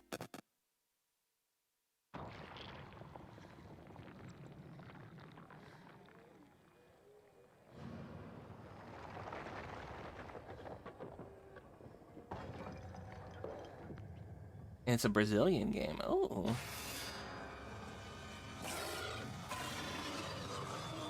Tenebris Sombrina.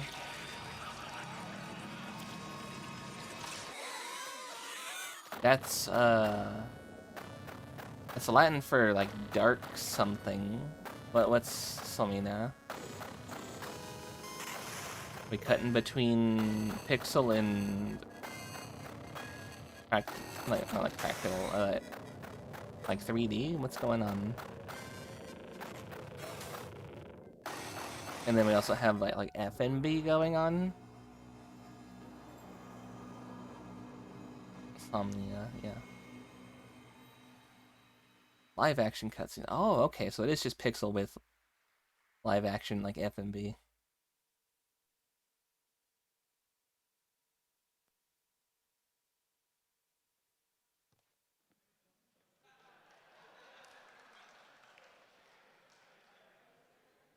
Very ominous.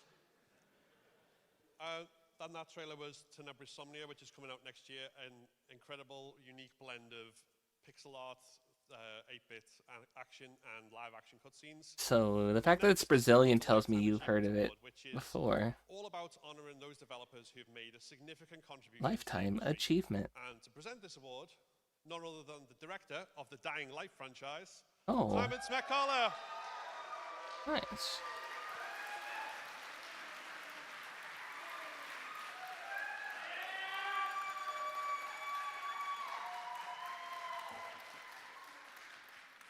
You look absolutely amazing. Give it up for yourself. Yeah! No, you. Give it up for yourself. Give it up for yourself. Everyone, You look there amazing. are jump scares, big monsters, and gruesome deaths, but those are simple frights that last only a moment. The real horror comes from the little details that crawl under your skin and last forever. Little details that crawl under your skin. It's bugs. There's bugs under your skin. They're crawling under your skin right now. You should remove your skin to get rid of the bugs. That's the only way you'll dig them out. A lifetime mastering it. The finalists for Lifetime Achievement Award are Lifetime Achievement Award. Scott Cawthorn for Five Nights at Freddy's.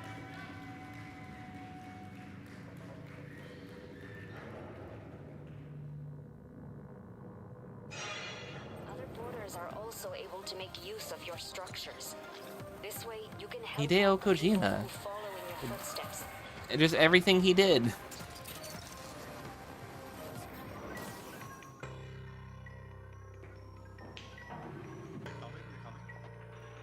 Zeekers. Lethal Company.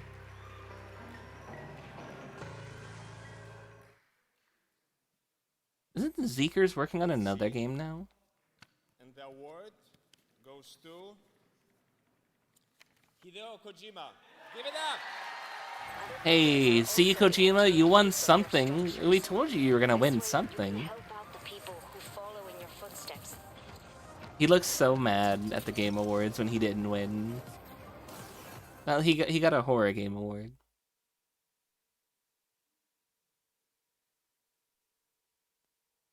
Ooh, a much-deserved award for a brilliantly spooky mind. So we're going to take a look at some more trailers now for games you Don't can know play why horror game right now. award. What Very horror has he done? at least. I guess there's like Starting horror with Hyper aspects Survival in Deep Space, Death Stranding with like the Fear, monsters and like the concept. Like it's like post-apocalyptic and so like into the world scenario of, so I guess count as horror games. Hell of Fear, Mind's Breach. Yeah, that's my question. Like I guess that's what they're going with. He's usually more like a spy thriller action kind of guy.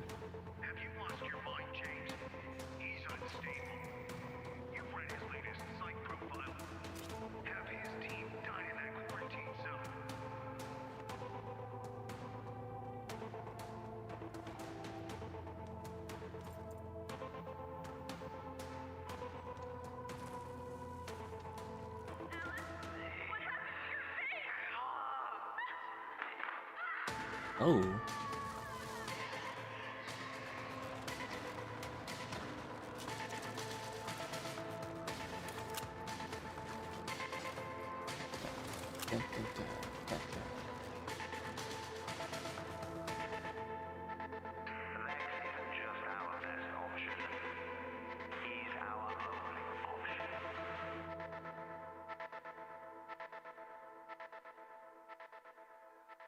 Interesting. Oh, I love music boxes so much. I love the way they sound. You wanna win me over? Make me a music box cover of something. Or buy me a music box. That's one of the easiest ways into my heart.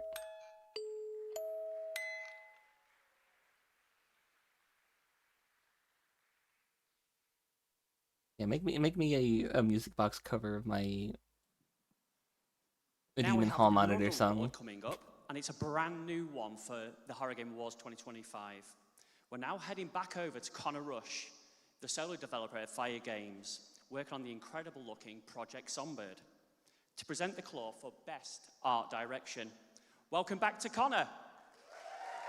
Best art direction. I didn't fall again, guys. I'm doing so good. In my many years of game development, and I'm 24, so I would know, I'm obviously a veteran at this point, is that one of the most important aspects of a great horror game is its atmosphere. And what better way to create great atmosphere than with incredible art direction? From the way that the pools of blood reflect to the cascades of shadows down halls and the ways that lights bounce off of the walls. Here are the games that have shown excellence in art direction this year. And your nominees are...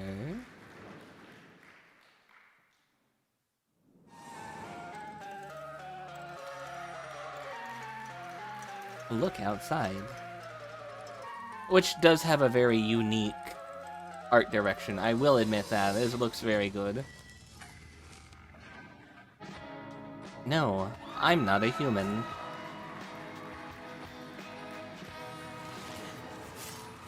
Silent Hill F.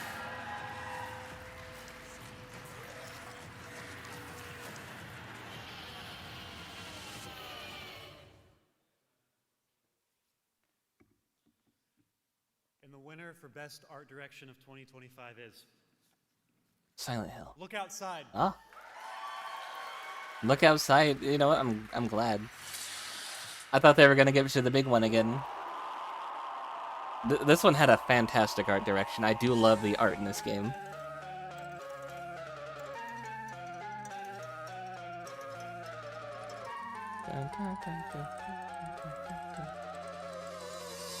This is on my wish list. I do want to grab it. I'm waiting until the winter sale before I grab things.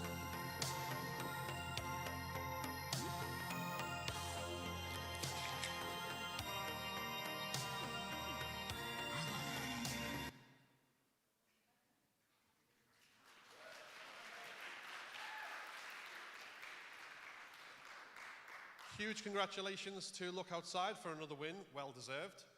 And now our next batch of trailers come from the Broken Law series. And we're starting off with the world premiere for the upcoming psychological World horror game, premiere. Broken Law Follow.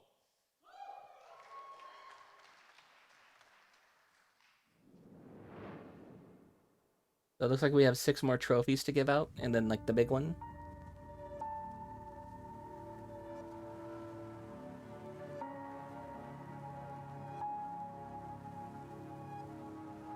This is Broken Lore. Follow.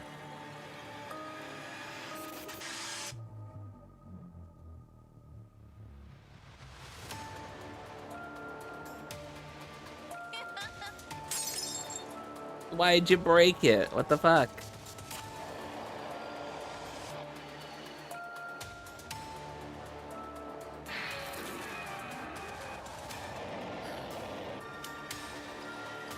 Not the Christmas tree.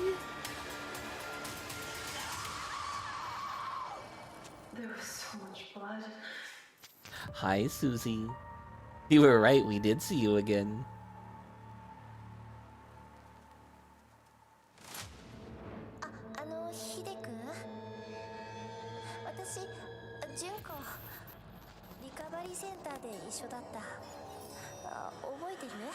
Broken Lore, don't lie.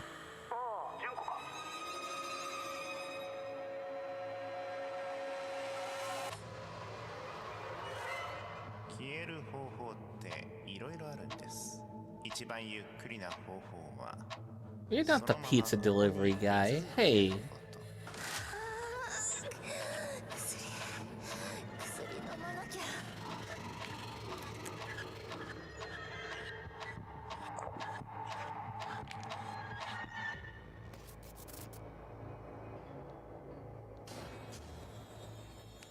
Oh, eyeball monster, I love it.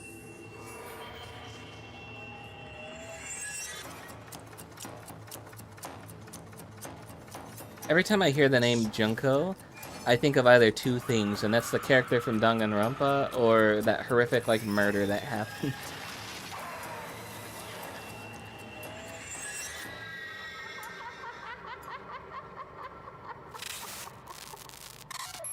Broken Lore, don't lie. The tower shines in the distance, and my eyes see only the You were thinking that name sounded familiar? Yeah. Broken Lore. Ascend.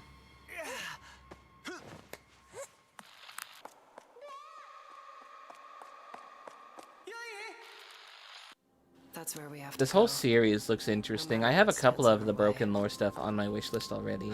Ren keeps worrying, hesitating, but he doesn't understand. We need this.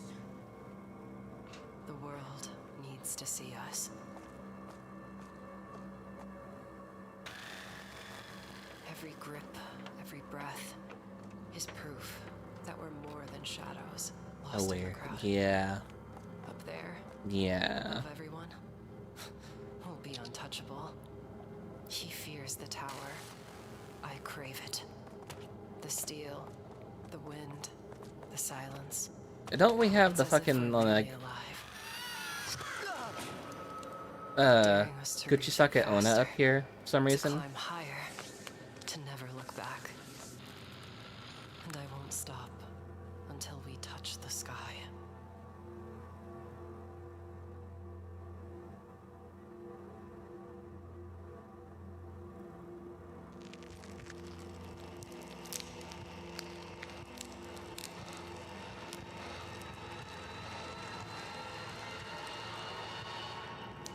Nice neck.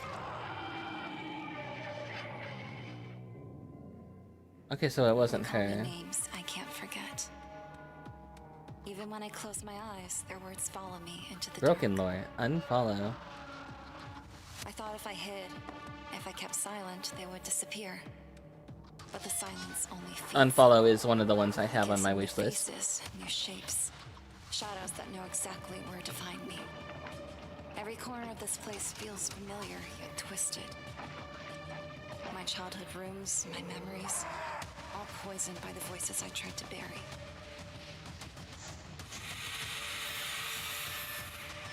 Oh, that's awful. Waiting at the edge of my hearing. So they're like short horror experiences? Yeah, kinda. But dreams end, and this doesn't. World premiere.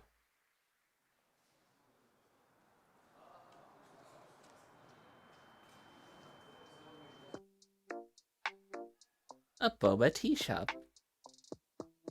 Or not a boba tea shop, the boba tea shop.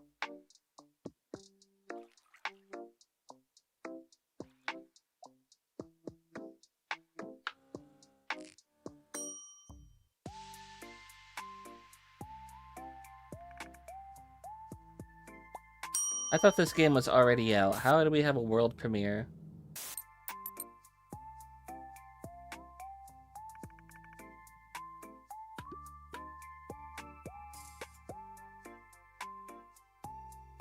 Maybe it was the demo I was thinking of.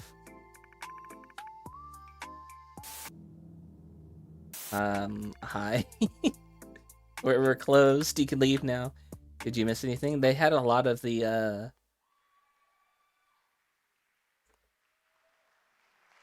where'd my phone go? I just heard it vibrate. Okay. I really love the concept of that one because every time I have No, it was the full... Okay, I figured, like, how was this a world premiere if the game's already out, then? Very appropriate.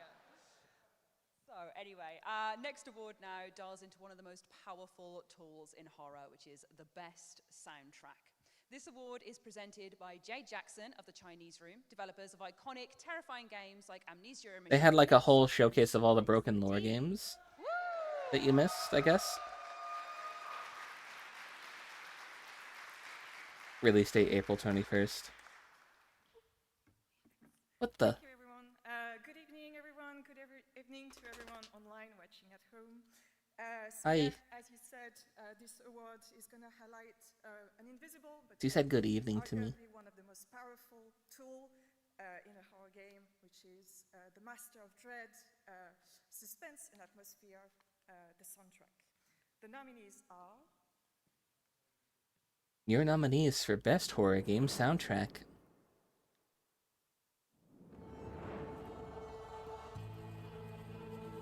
Death Stranding 2, On the Beach.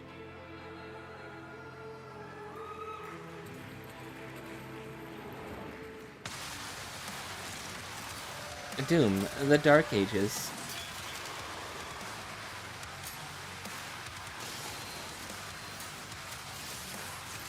Did they get Mick Gordon for that? Or were they still fighting? Look outside.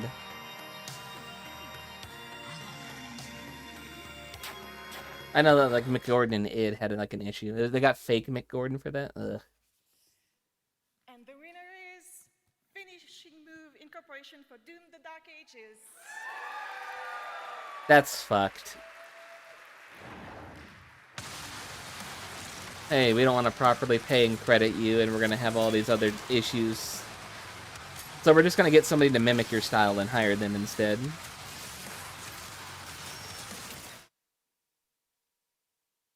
Nah, that's fucked. Right, let's take a look at another bunch of trailers, starting off with the director's cut of Conscript, a new version and free update of the game that adds new difficulties, rooms and shortcuts, as well as a host of many quality improvements. Let's take a look.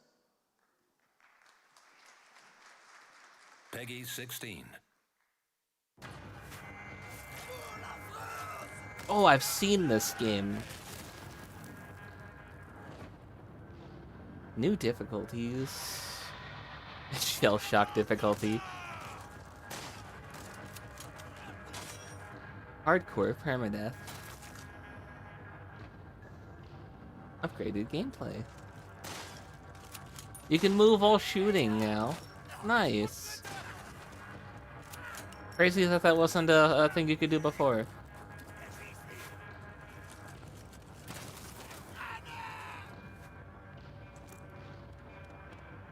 Streamlined resource management. That one seems like a nice quality of life update. Adding in new shortcuts to the maps. Adding in more save rooms.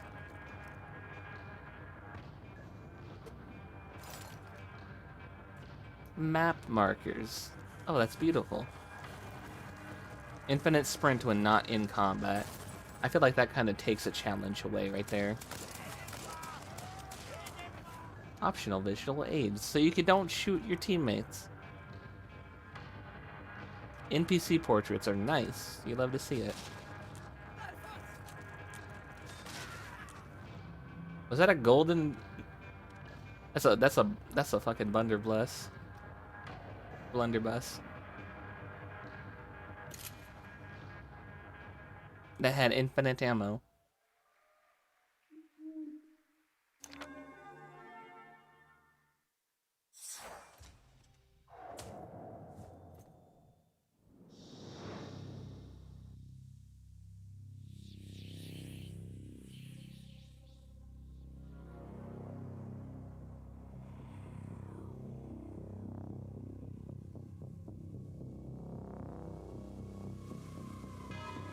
What have we got here?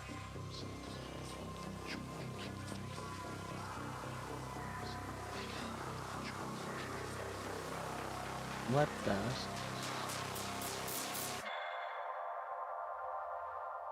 Oh. Now I got color back. So much color, now it's bright red.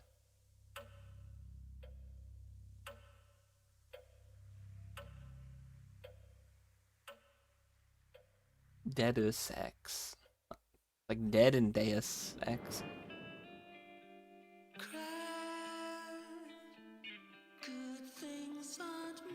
Silver Pines.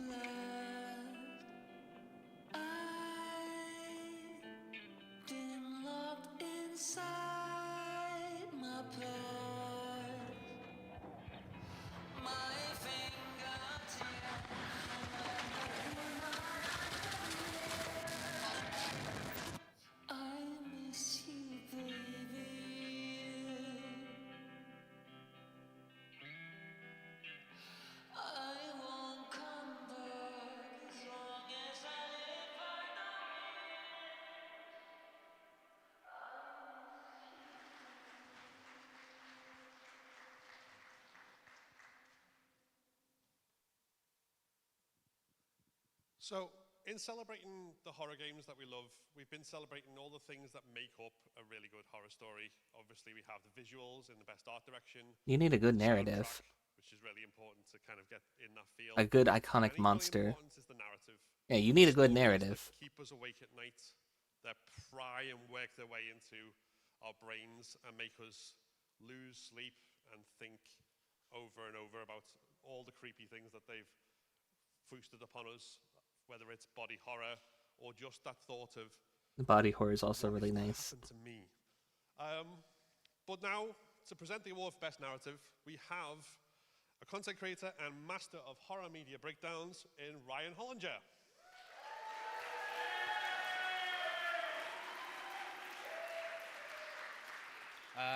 Forgive me, I do not have the charisma to articulate without a script, so I'm just going to read what I have in front of me, and I'm going to currently ignore you, right?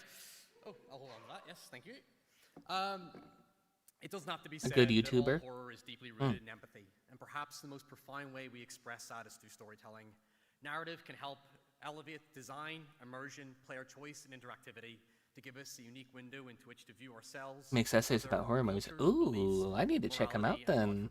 Our mortality. They challenge us, inform us as much as they entertain us. However, most importantly, they help bring relatable meaning and catharsis when our own worlds begin to feel just as strange and scary, here are the finalists for Best Narrative.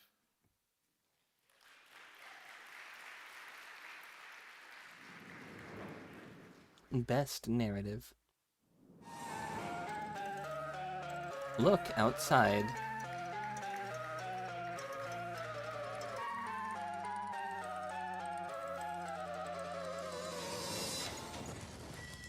No, I'm not a human.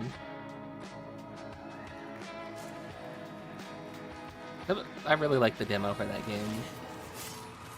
Silent Hill F.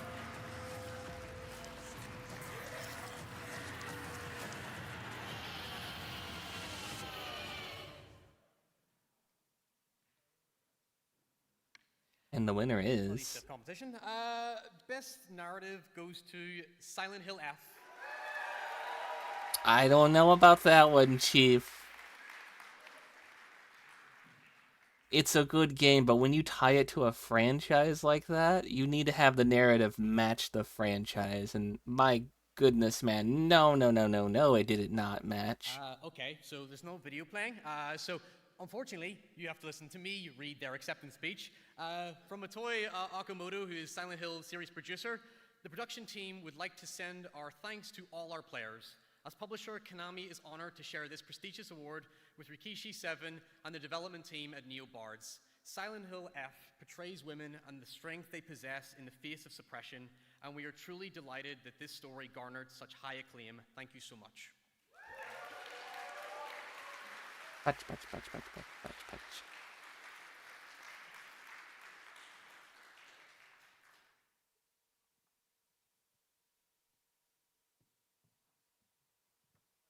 So, from Silent Hill Silent Hill Hef. haunting visions of the past to new games holding glimpses into a dystopian future, we're taking a look at titles to come with these next two trailers. So we've got Graft kicking us off with a cyberpunk story built on building yourself.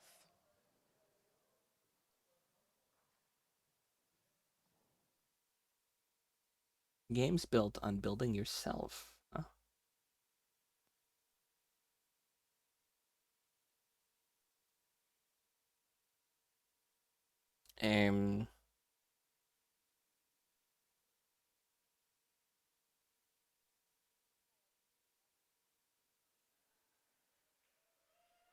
Okay.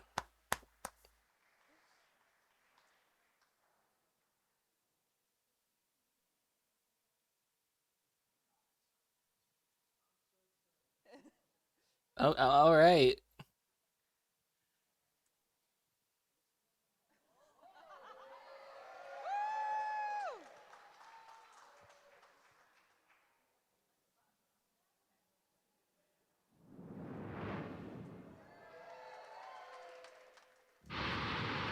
There we go.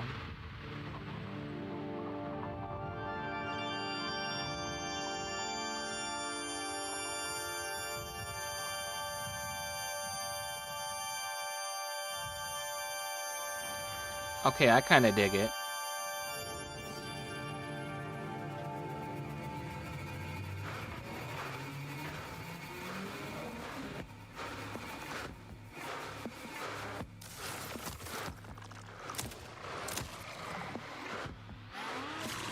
Fusing with your like half corpse wife.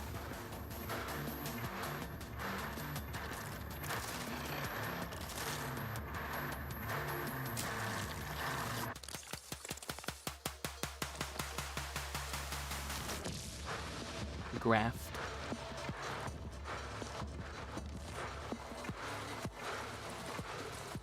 Hairbrain made the Shadowrun games. I haven't played the Shadowrun games. Are they any good?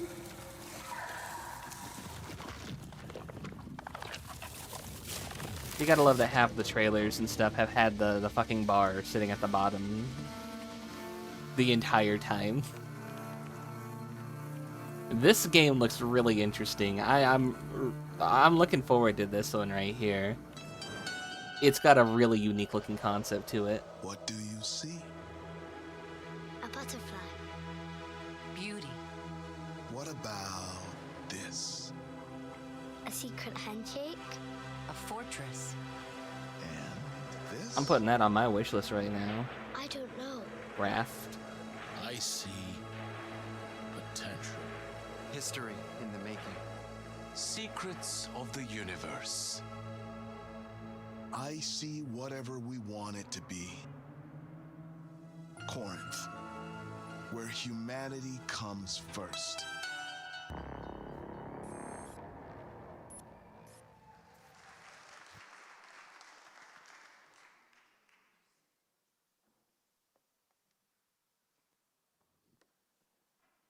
So our next award goes for all the amazing, talented performers that bring might out have got a all little our favourite tongue-tied. characters to life, and then we promptly kill them again as the game goes through. Thanks for that. Presenting the award for best performance is actor Kirsten Rea.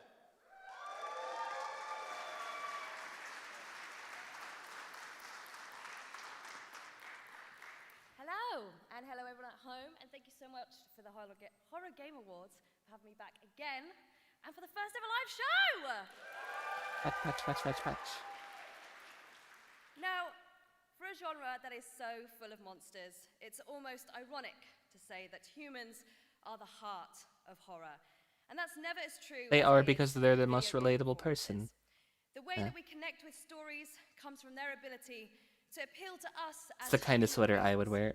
And It's a it's big and creators comfy that looking, lend their hell yeah. voices and bodies to our favorite characters that create that conduit. I don't like the look of putting Whether it's like the creating a color of a believable button up and over layered the protagonist sweater or complex neck. and downright I'm not a weird fan of that look, NPCs, but there's a special oh yeah, that looks like armor a comfy and that warm comes from bringing sweater. a person that has never breathed before to life as an actor.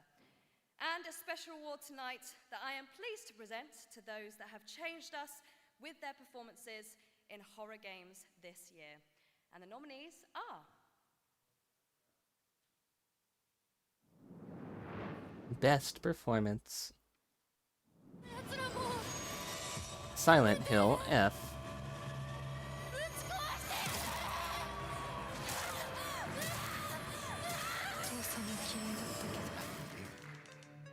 Jeez, it looks like something ripped this gate wide open. Oh shit, that was Lena. I played the demo for this. Flesh Made Fear. This is on my wish list as well. Okay, I didn't realize that was Lena. You want me to make my own rules? Rule number 1. Roger You're gonna Craig spend the rest Smith of your goddamn life in fucking agony. as Kyle Crane.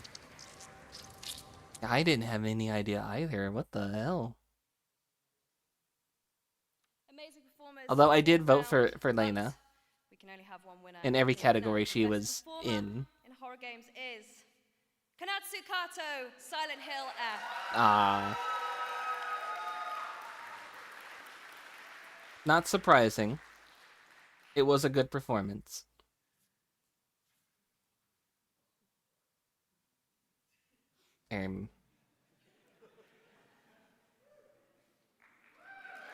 Yay. Patch. Now, unfortunately, Kanatsu can't be with us today, so I do have a performance, an acceptance speech to read to you from Motoi Okamoto.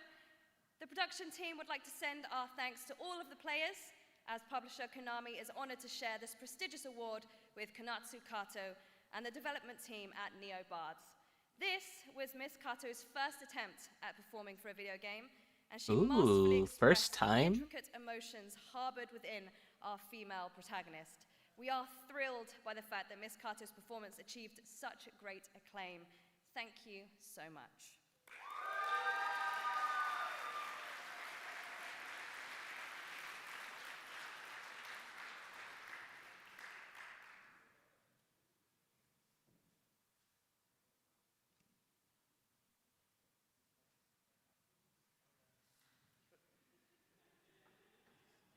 You can tell there's like stairs right in front, and they keep going around to the sides to go up them. Just walk up and down the front of it. I run the indie horror publisher Black Lantern Collective. We started about 6 months ago to publish like weird, fucked up indie horror games because those are the games I like, and you get to do that when you own the company. And so, anyways, we got 2 trailers to show you tonight. First is for, I don't actually know which order they're in, but you'll probably be able to figure out which one's which, because the first is like a fishing horror game called Morning Tide that combines like a really Fishing horror? Hold on, yo. with fishing, kind Hold of what up. you expect from a PSX style game if you like know that kind of stuff. And the second one is for Hripolent, a kind of a clicker incremental style horror game that mixed like Norp Apolog with like Fear and Hunger. So if you're a fan of either of those, then you know, you're like a very specific audience, but that's kind of what we make. And so yeah, if you're an indie horror developer out there that needs like somewhere south of $200,000, then you can like message me. My screen name's like the same as my name. So anyways, enjoy. I'm excited for the fishing horror game. Let's see what that looks like. World premiere.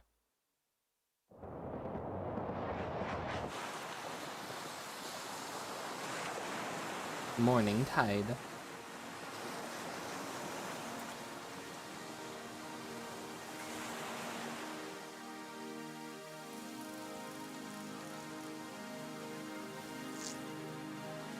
Did hanging fish to dry?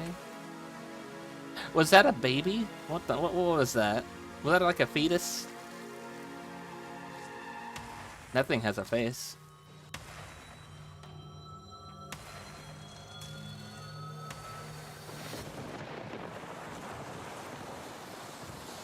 Okay, I need to check this one out. April 30th, next year.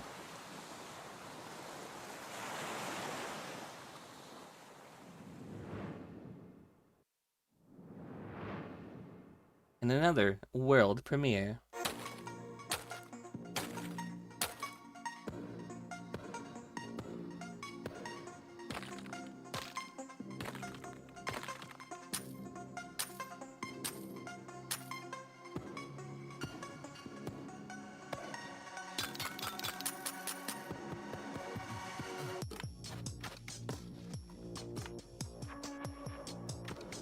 Or appliance.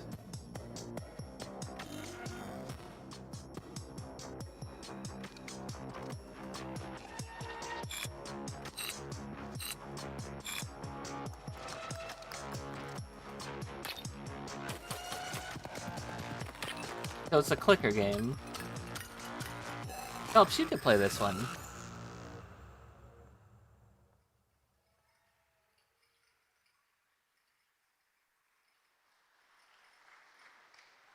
February 13th. Huge thanks to Ted and the Black Lantern Collective for a look at those upcoming games.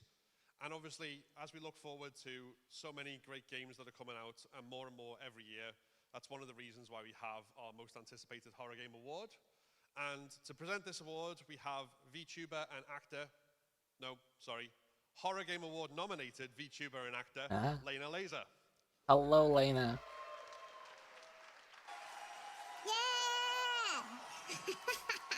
Thank you! Yeah, that's me! That's me!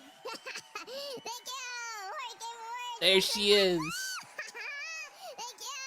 Thank you! Thank you so much! Thank you! Hey! Hey, get out of there! Wait, what are you doing? Oh, gotta go. Bye. Goodness gracious me, freaking can't get any good help around here. All right. Hey guys. Remember what I said earlier about her model being really horror guys again themed and like for really another beautiful? Horror Game Yeah, I wasn't Awards, kidding. And this time, 2025. Welcome. Fucking welcome. gorgeous. That's enough. That's enough. No, really, that's enough. Anyway, here today I am presenting to you the most anticipated horror game. The nominees are Bendy and the Ink Factory, Oh, she's actually reading them. Hey, good job. When she debuted, a lot of people were saying she's gonna get banned for being too gory. Resident Evil Requiem. Nah, you would think if they were gonna get her for anything, it's because it looks like you could see her nipple. Grace. But they didn't, clearly. And she's still using it. Silent Hill 1 Remake. Ah, I love that music. The Silent Hill remakes were fucking awful, but good music. Nice to see the music get And the winner remastered, and she's got green eyes, which Resident Evil Requiem. Yeah, that's right. you guys know how I feel about Alright. green eyes. Woo! Yeah! Hey Horror Game Awards, I'm Mandy from the community team at Capcom USA. Oh my god, Thank that you man so has much such for a giving us the square most jaw. anticipated game award What the for fuck? Resident Evil Requiem. We can't wait for you guys to How play did as you Chris manage and that? as Leon on Holy February shit. 27th, Holy Giga 2026. Chad. Until then, I want to invite you guys to watch the Resident Evil Showcase happening early next year, where we're going to provide more information about the game. See you there.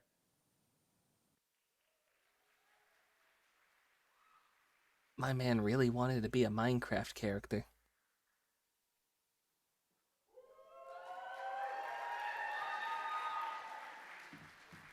Hello. Hi. I'm Hannah. I'm a senior producer from Supermassive Games. Shout out Hi, to my, Hannah. 3 tables over there. Yes, thank you. You may know us from The Quarry or Until Dawn, but today I'm here to introduce a very exciting trailer for Directive 8020. Oh, is that the one we keep seeing? which is our We've seen it 3 sci-fi times as the trailer? space horror. Earlier this year, we shared the first look at Directive 8020, a glimpse into the eerie calm of the Cassiopeia and the mission She that is slowly cute. slips into something far more sinister. Today, we're bringing that trailer back to set the scene for what's coming next. It's a reminder of the story, the tension, and the I like mystery looking at her that mark the tattoos. game in our Trust No One trailer. She's got a planchette. It looked like she had like a skull wearing like a jester hat. There's a lot of good tattoos on that sleeve. God damn. Lower the gun. Not until you move from the scanner. Those things can change shape.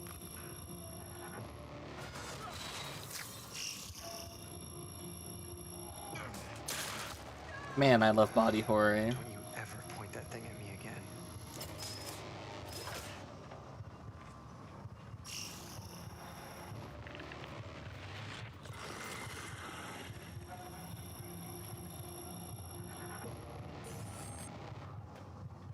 Scan complete. Subject unidentifiable. Oh no. We need urgent assistance. It's the Thing game. Yeah, it's the Thing, but it's still in space instead of on Earth.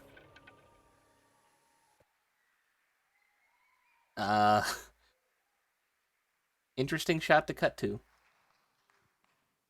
How amazing does that look? Oh, I'm very excited. Right, now, we always say that games are for everyone, and so is being absolutely terrified as well. So with that in mind, we are proud to move on to our next award category, which is Accessibility. the most accessible Yep. horror game, voted on by our jury of accessibility experts. Streamer and game developer Spoonie joins us from the jury to present the award tonight, so please give her a big round of applause.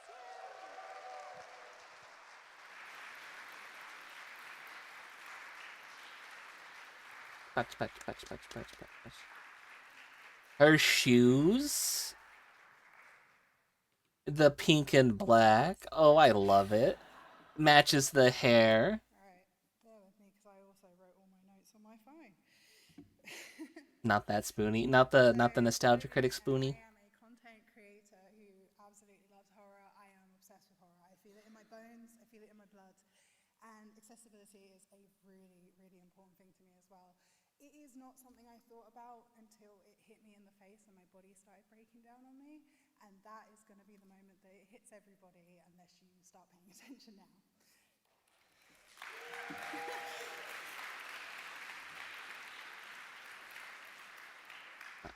Don't worry, it's not all that dire. So making horror games accessible is no easy task, and tonight we get an opportunity I know what it's to highlight like horrors that to have somebody in your life that has accessibility options. available to a wider range of players. By being mindful of accessibility options, designing with accessibility in mind, and also recognizing modders who've taken time to ensure more people get to enjoy a good scare. Tonight I am honored to be presenting the award. And I myself am autistic and have issues with flashing lights, so I do always appreciate a nice option that can fix things, make it so easier to read with my dyslexia, or I could turn stuff off. Abiotic Factor was a fucking fantastic game. I loved playing that with Venom, Aku, Sacho, and Himawari, and Forest. Doki Doki Literature Club. The screen reader mod. Ooh.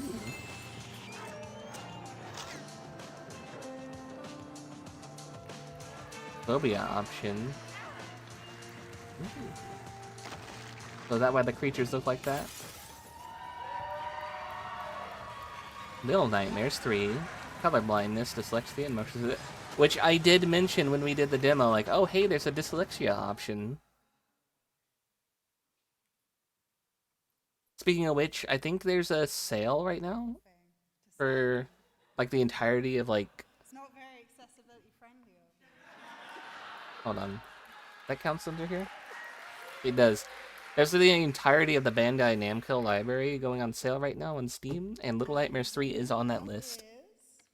Little Nightmares 3. Which is our winner.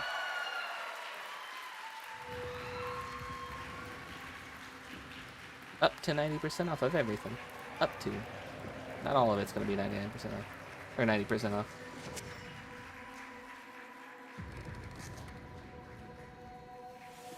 No. Do you want Reanimal?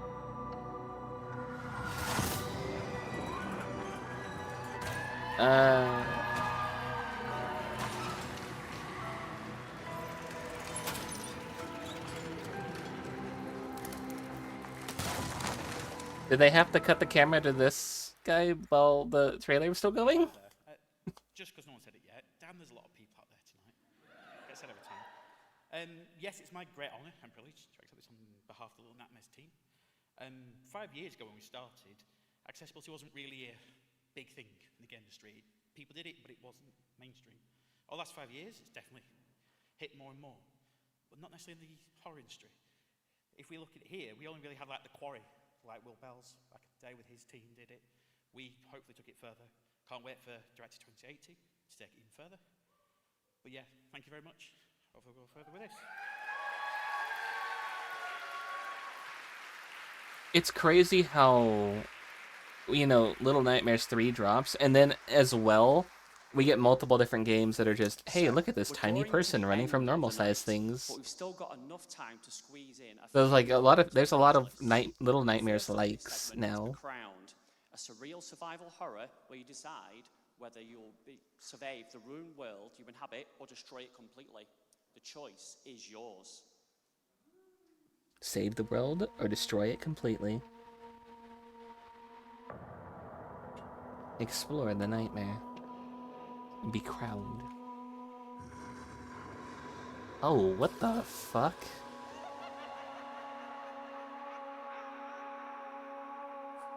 I think Captain Spaulding put on a little weight. Hi. Hi, Clown Man. Limbo did it first. I thought humans in that game were just like that size, and the kid from Limbo was just a kid, and so everything looked bigger because of that.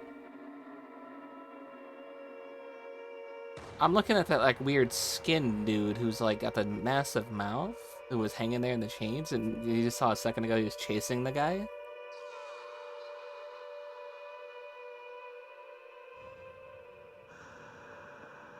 That was an interesting. That's an interesting monster design.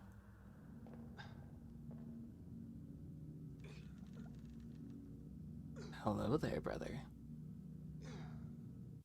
You're in a bad situation, my guy. You're stuck in a wall and surrounded by barbed wire.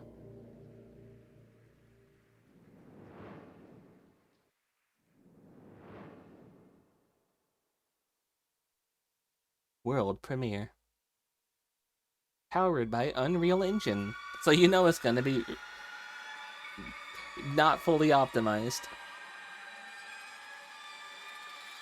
Dread Out 3.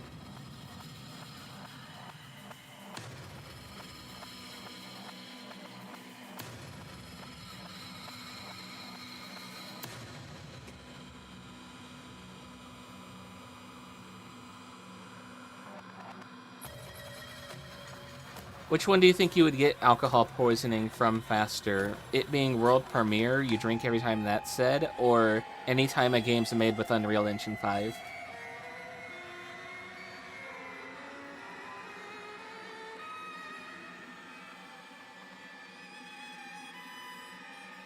The world premiere.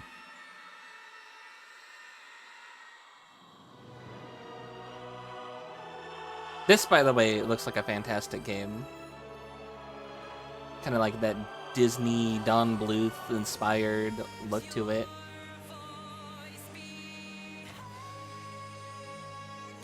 It's your leg.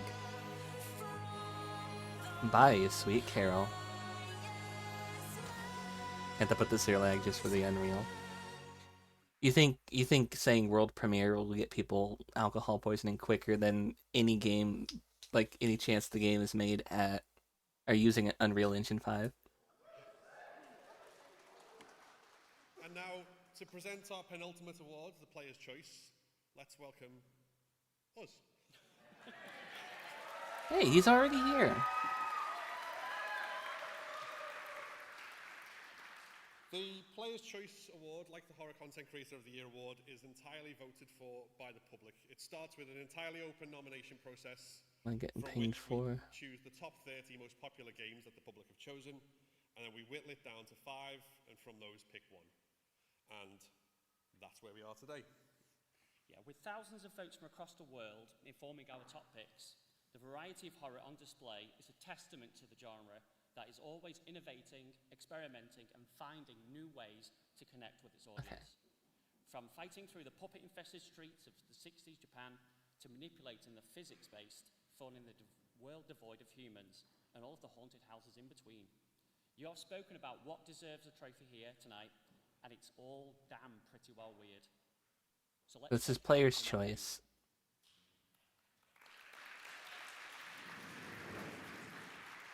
The Player's Choice Award.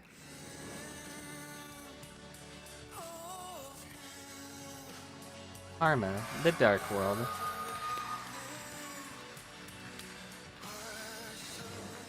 What happens when everything starts to feel wrong? Luto. To see fake. No, I'm not a human.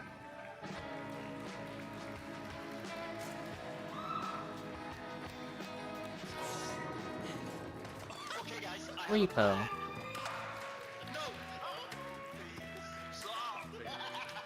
No, Michael, don't get involved in this. Give it to me. No. Silent Hill F.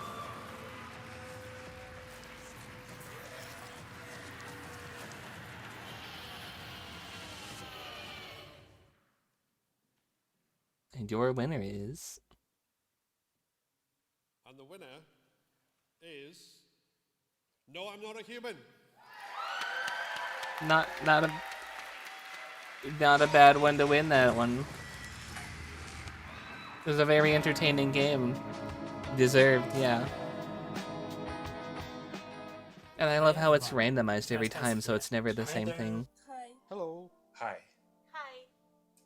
We are all deeply grateful to be picked for the Player's Choice Award. It really I like means his sweater. a lot to our small team. Back when we made prototype version of No I'm Not a Human featured in Violent Horror Stories Anthology, we couldn't have even imagined that the game gets so much love and attention, or how the community inspired us to continue making the game even better. We couldn't have done I need it to get my without your hands on some of support, those like and we anthologies are and just play some of incredibly those. grateful to everyone who played our game. I'm so happy people love the music I made for the game. The game's soundtrack is my first ever full release, and I put my all into making it as immersive as The music in the game is Seems really like good, some of you are actually. even continually It listening sets to the it even mood so outside of well. the game. That's really means the world. Big thanks to all the fans for all of your wonderful creations. I also like her sweater. The creativity just Very blows emo. my mind. I'm also deeply touched by all the positive comments on my Sveta's artwork. I also like The her thick games are eyebrows. Thick sent eyebrows are in good. codons, so many fans tell us how unhinged or unique it is. I especially love how our horror fans depict the characters from the game and put their own spin on them. Seeing so much fan content and feedback really inspires us to make Nominee the Human even better and also work on new projects. We will thank I wonder how they went with the designs. None of this would have been possible without the help and support from Critical Reflex. Their continued guidance and expertise really help us bring on vision into reality exactly the way Good Critical we Reflex. imagined it. What the? Period? Dot? What was that? Okay, everyone, there is but one award left on our unholy altar. But you don't get to see who it's going to just yet, because we have one more trailer to show you. It is a world premiere, and the only way World to introduce premiere. it is to say, we have such sights to show you. Oh. Whoa. Okay, hold on. You better not be fucking with me. Hellraiser? Oh, yes. My first reaction when I was Hi, told Pinhead. it was going to be this Hellraiser video game, to be absolutely honest, was at last. What kept you? So, if you didn't know, fun fact, Cenobites are also technically Cubi, like me. So, I'm also technically a Cenobite. Leather, flesh, and chains. We're making our game for Chains are one of my motifs that I do have, as are candles and hammers. For die-hard Hellraiser fans who want to get immersed into this world for the first time. So, the protagonist of Hellraiser Revival is this guy called Aiden. He's a troubled guy, had various addictions in his life. Okay, in a franchise like this, who cares about the protag? Where's the antag? Where's Pinhead? Girlfriend Sunny. They use the And are you doing the configuration book together, and Pinhead, she's or are you doing the ceremoniously movie kind of Pinhead? torn to shreds. You're doing the So movie from that Pinhead, point okay. onwards, he's trying to survive, make some kind of deal with the Cenobites to get out of this whole situation alive, but maybe also to have Sunny back. He was modeled pretty closely on Julia from the original movie and from the novella. They both share a kind of infatuation, a sort of like wretchedness that makes them Thought it was just the first need more movie. from life. Well, it's different When drawing a line on characters. pushing the boundaries of sexuality and violence, it was like a no-brainer creatively, because Hellraiser as a franchise There's a book, what? deserves Yeah, to there's a be book. really explicit and really violent. This game has a lot of sexual. I see what you were talking about. You thought it was just the one movie. Actually, there's a few movies. They're not good. Just watch the first one. This type of game was a challenge, especially to people who are maybe sensitive. But to in things the like book, that. You know, we had Pinhead to is look at actually references, so more we were very androgynous careful what we were looking online and where we were looking at online. and could be But mistaken in the end, for we are either all gender, artists, male so we or look at our female. subject in a different eye. So something that's maybe sexual or very. That's why I was like, disturbing to huh. others, to us, Well, it's I just wonder a what they're gonna subject. go We for have to here. bring out the theme, we have to invoke I a should have feeling, guessed it was the movie so one we when they kind had of, Doug detach Bradley from it, show or up. look at it from a different perspective than like a regular person would. If you shown some of the stuff that we did to my parents, I think. And they would the be book isn't probably even called very Hellraiser. shocked, and I was like, what is It's this is The a normal, Hellbound this every Heart. day for me. People who are sensitive to mature content should be definitely wary of playing our game. It's not for the faint of heart. It's a truly visceral and discomforting experience, and we did not hold back. If you want simple ideas, don't go to Clive Barker, because you're not going to get them. Which made is certain Clive that Barker. He did we understood that as well. the soul of the work, the soul of 1986 Hellraiser, we novel by understood Clive that. Barker, From The that Hellbound point on, Heart. He was pretty nurturing. Any decision that we made, as long as we held that like soul of Hellraiser in our hearts as we made it, he was supportive of, and he trusted us as. I actually own a people Lament games configuration. to It's sitting on translate my that shelf soul behind me. into this medium. Clive is an imaginative powerhouse. His head is a restless Lament place. configuration is the name of the box Invention. that summons If I the had to Cenobites. summarize him, then I would, without any hesitation, call him a genius and a friend. And to know that we are very nearly 40 years from when we shot Hellraiser, and to know that Clive has been involved and had a lot of input into this game, and to be part of it again myself, is strange. And how Not this Halloween, but last Halloween, we actually ended up watching Hellraiser in the Discord, and people were like, "Oh, that was so gory, it kind of made me sick." It's remarkable and it's wonderful. One of the key concepts that we wanted to incorporate into our game was that duality and contrast between the teams. So like this famous sentence, I angels hear to some and Chomper. demons to others, I hear you which clicking your always teeth. resonated in my mind whenever I was making decisions. It's all like in the eye of the beholder. For us, it was like it can be macabre or it can be beautiful. The contrast between, you know, opposing things was very important to bring out in the game. The design goals that we set for ourselves when it comes to violence and gore is getting to the feeling of discomfort in our players. We wanted to feel I've made discomfort multiple while requests watching to these get in to play gruesome this game scenes, early. but never I would be love gratuitous to in be a way, accepted for never that. to do violence for violence sake or sexuality for sexuality's sake, but to take it very seriously and to just honor the storytelling. It's all in service of the story. And Clive Barker, Here's Mr. his Chompers. stories never backed down from being violent or having these sexual themes, and we wanted to honor that. Okay, so when I saw the fan reacting to the announcement of our game, I basically did the most Hellraiser thing you can imagine. I cried. We know that we have a dedicated Oh, no fan base of the tears. franchise, but seeing That's a waste how of big the good fan base suffering. is, how much they actually like and approve what we're doing, just give us so much more, you know, like motivation to keep going what we're doing and make a great game. We didn't really know for sure whether the world wanted a Hellraiser game like what we were making.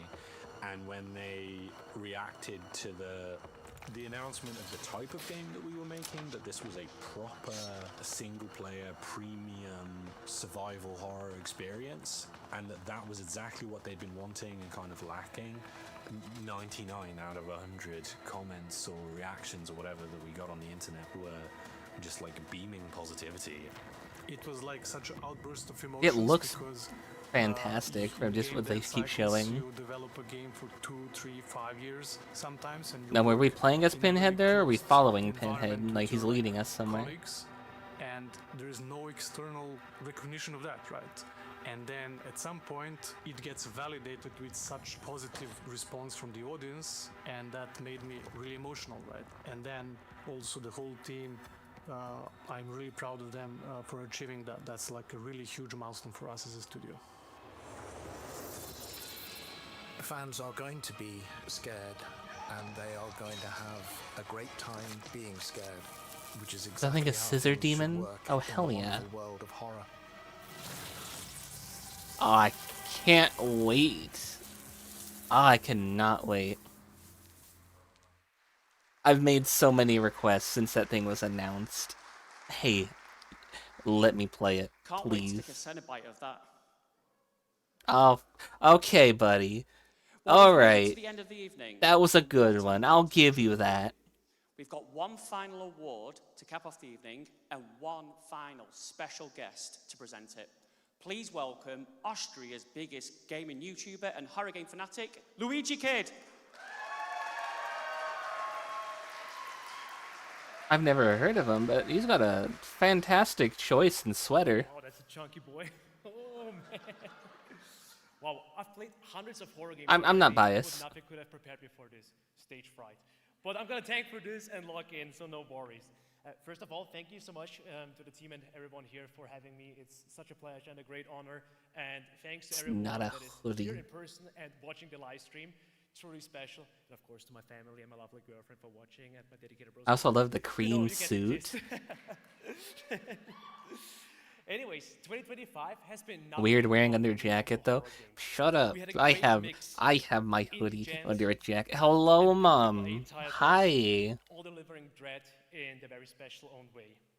And horror has so much more than just being jump scares. Of course, they're part of the fun, but it also Oh, lets thank you for shouting out my mom. You know, darker themes, more safety. Hi, how's it and going, Mom? How you doing, Raiders? My name is JK, your new favorite devil from the top second games level. really captured that spirit, of course.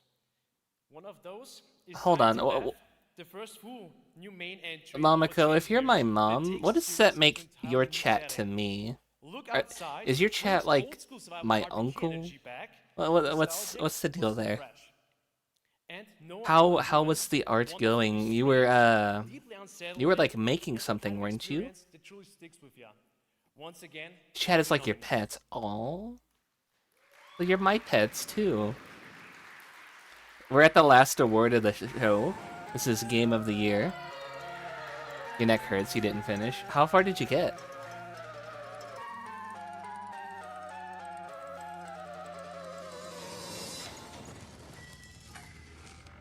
We have Look Outside. We have No, I Am Not a Human.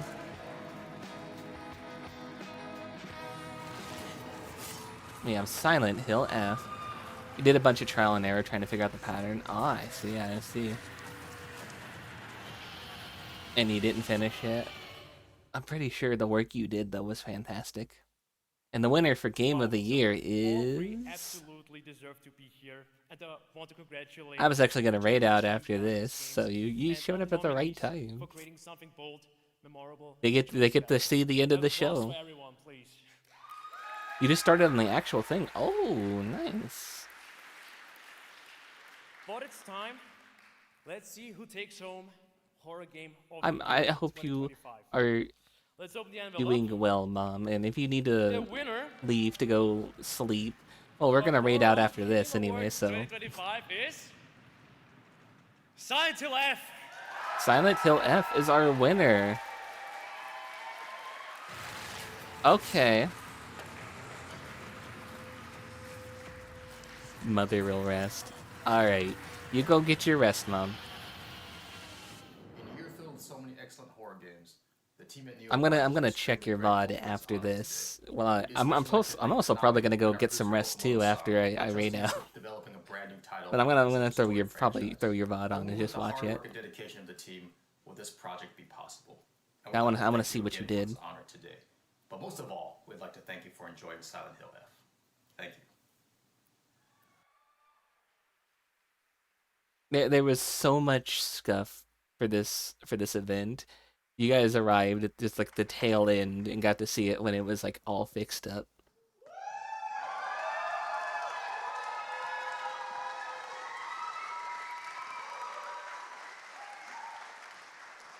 Well, congrats to Silent Hill F. I still don't think you should have been a Silent Hill game. And congratulations But congrats to all anyway. of our winners for all of our awards.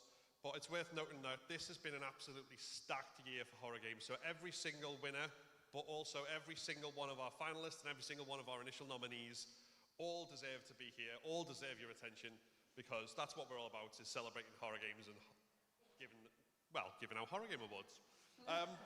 Now, before we go, our wonderful sponsors at Lost in Cult have asked me to remind everyone who is here in attendance that you have a goodie bag on your seat, and please do take it away. It is intended for you as guests.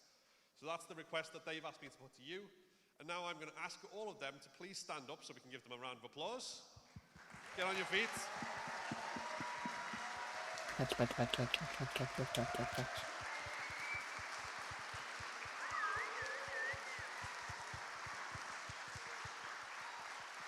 I think for their first live show, they did pretty well. They had a lot of scuff at the start, but they worked through it.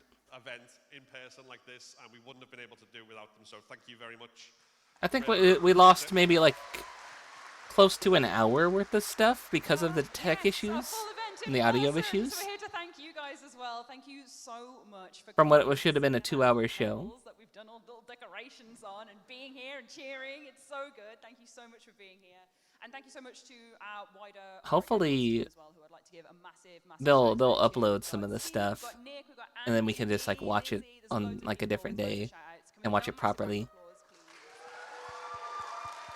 It's kind of sad that Lena didn't win more, or just win in general. I can't remember if she was on a project that won. Every presenter that we've also had today for making It's nice to see Lena. Nice to see Susie. For a lot of us, it's our first time up here live as well. So a big applause for them, everyone. And they, like I said, they did very good for their first time. 2026 promises to be a really stacked year with horror games, so we can't wait to come back again with another live show in December 2026. See you guys next year. So, to everyone here in the audience and to everyone watching at home, thank you very, very much for watching. We hope you've enjoyed it. And we Thank will you see guys for again having me. next year. Been a privilege.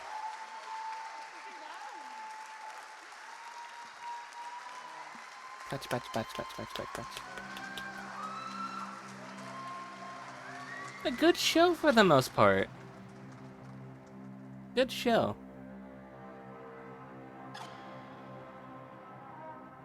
I thought we were supposed to see Bach somewhere. He didn't show up. I know he was on the one of the judge panels, but I thought he would show up, like in like a video or something. Here's the juries right here. Queso was on the jury. Lena was on the jury.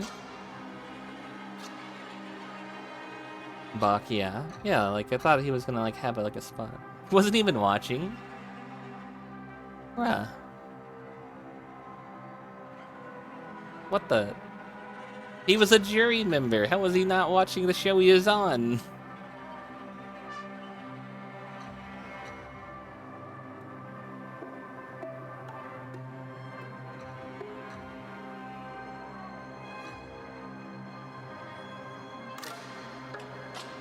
I would love to, like, one of these days, be actually, like, involved in one of the shows, not just as a co-streamer, but as, like, somebody who, like, takes part in a lot of the behind the scenes. I think that would be really cool one day.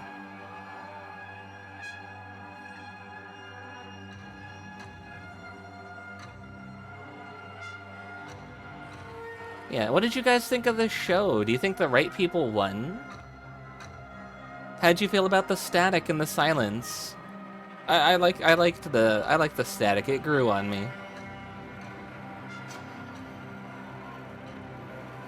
What, you didn't like it? The horror games will return with Midsummer Night's Scream, a horror word showcase on June 1st. You've never seen a more scuffed award show. It was their first attempt at it. And I think for a first attempt it was alright. They finally fixed it in the end. You can still... I don't know if you guys can hear that. There's still like a hiss going on. The whole time that hiss has been bugging me.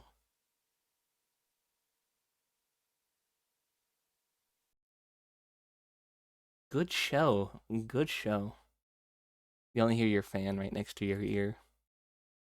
Oh, you're melting, so you need to have your fan on. But yeah. I was only popping on for that. That was a lot of fun. That was a blast. I'm gonna check and see who we could raid on out to. Oh hey, Aku's on. We can go raid Akushi. He's playing Dispatch right now. You can give him a little boost, little boosty boost. Because we need to eventually get that man an affiliate. So I'm gonna raid you guys over to Aku. He's one of said friends who I played Abiotic with.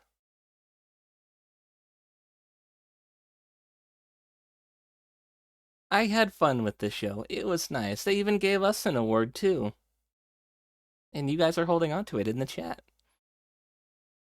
But yeah. Thank you guys so much for joining me today, making me a part of your day, chatting with me, and vibing with me, and just all around being wonderfully you. I had fun. I hope you guys had fun. Don't sell the trophy on eBay. I'll see you guys Monday with... I don't know yet. I'm gonna go pass back out because I am tired, because I had a big meal. It was fantastic. And I'll see you guys then. Otsubonk. Bye bye bye bye bye. Mwah.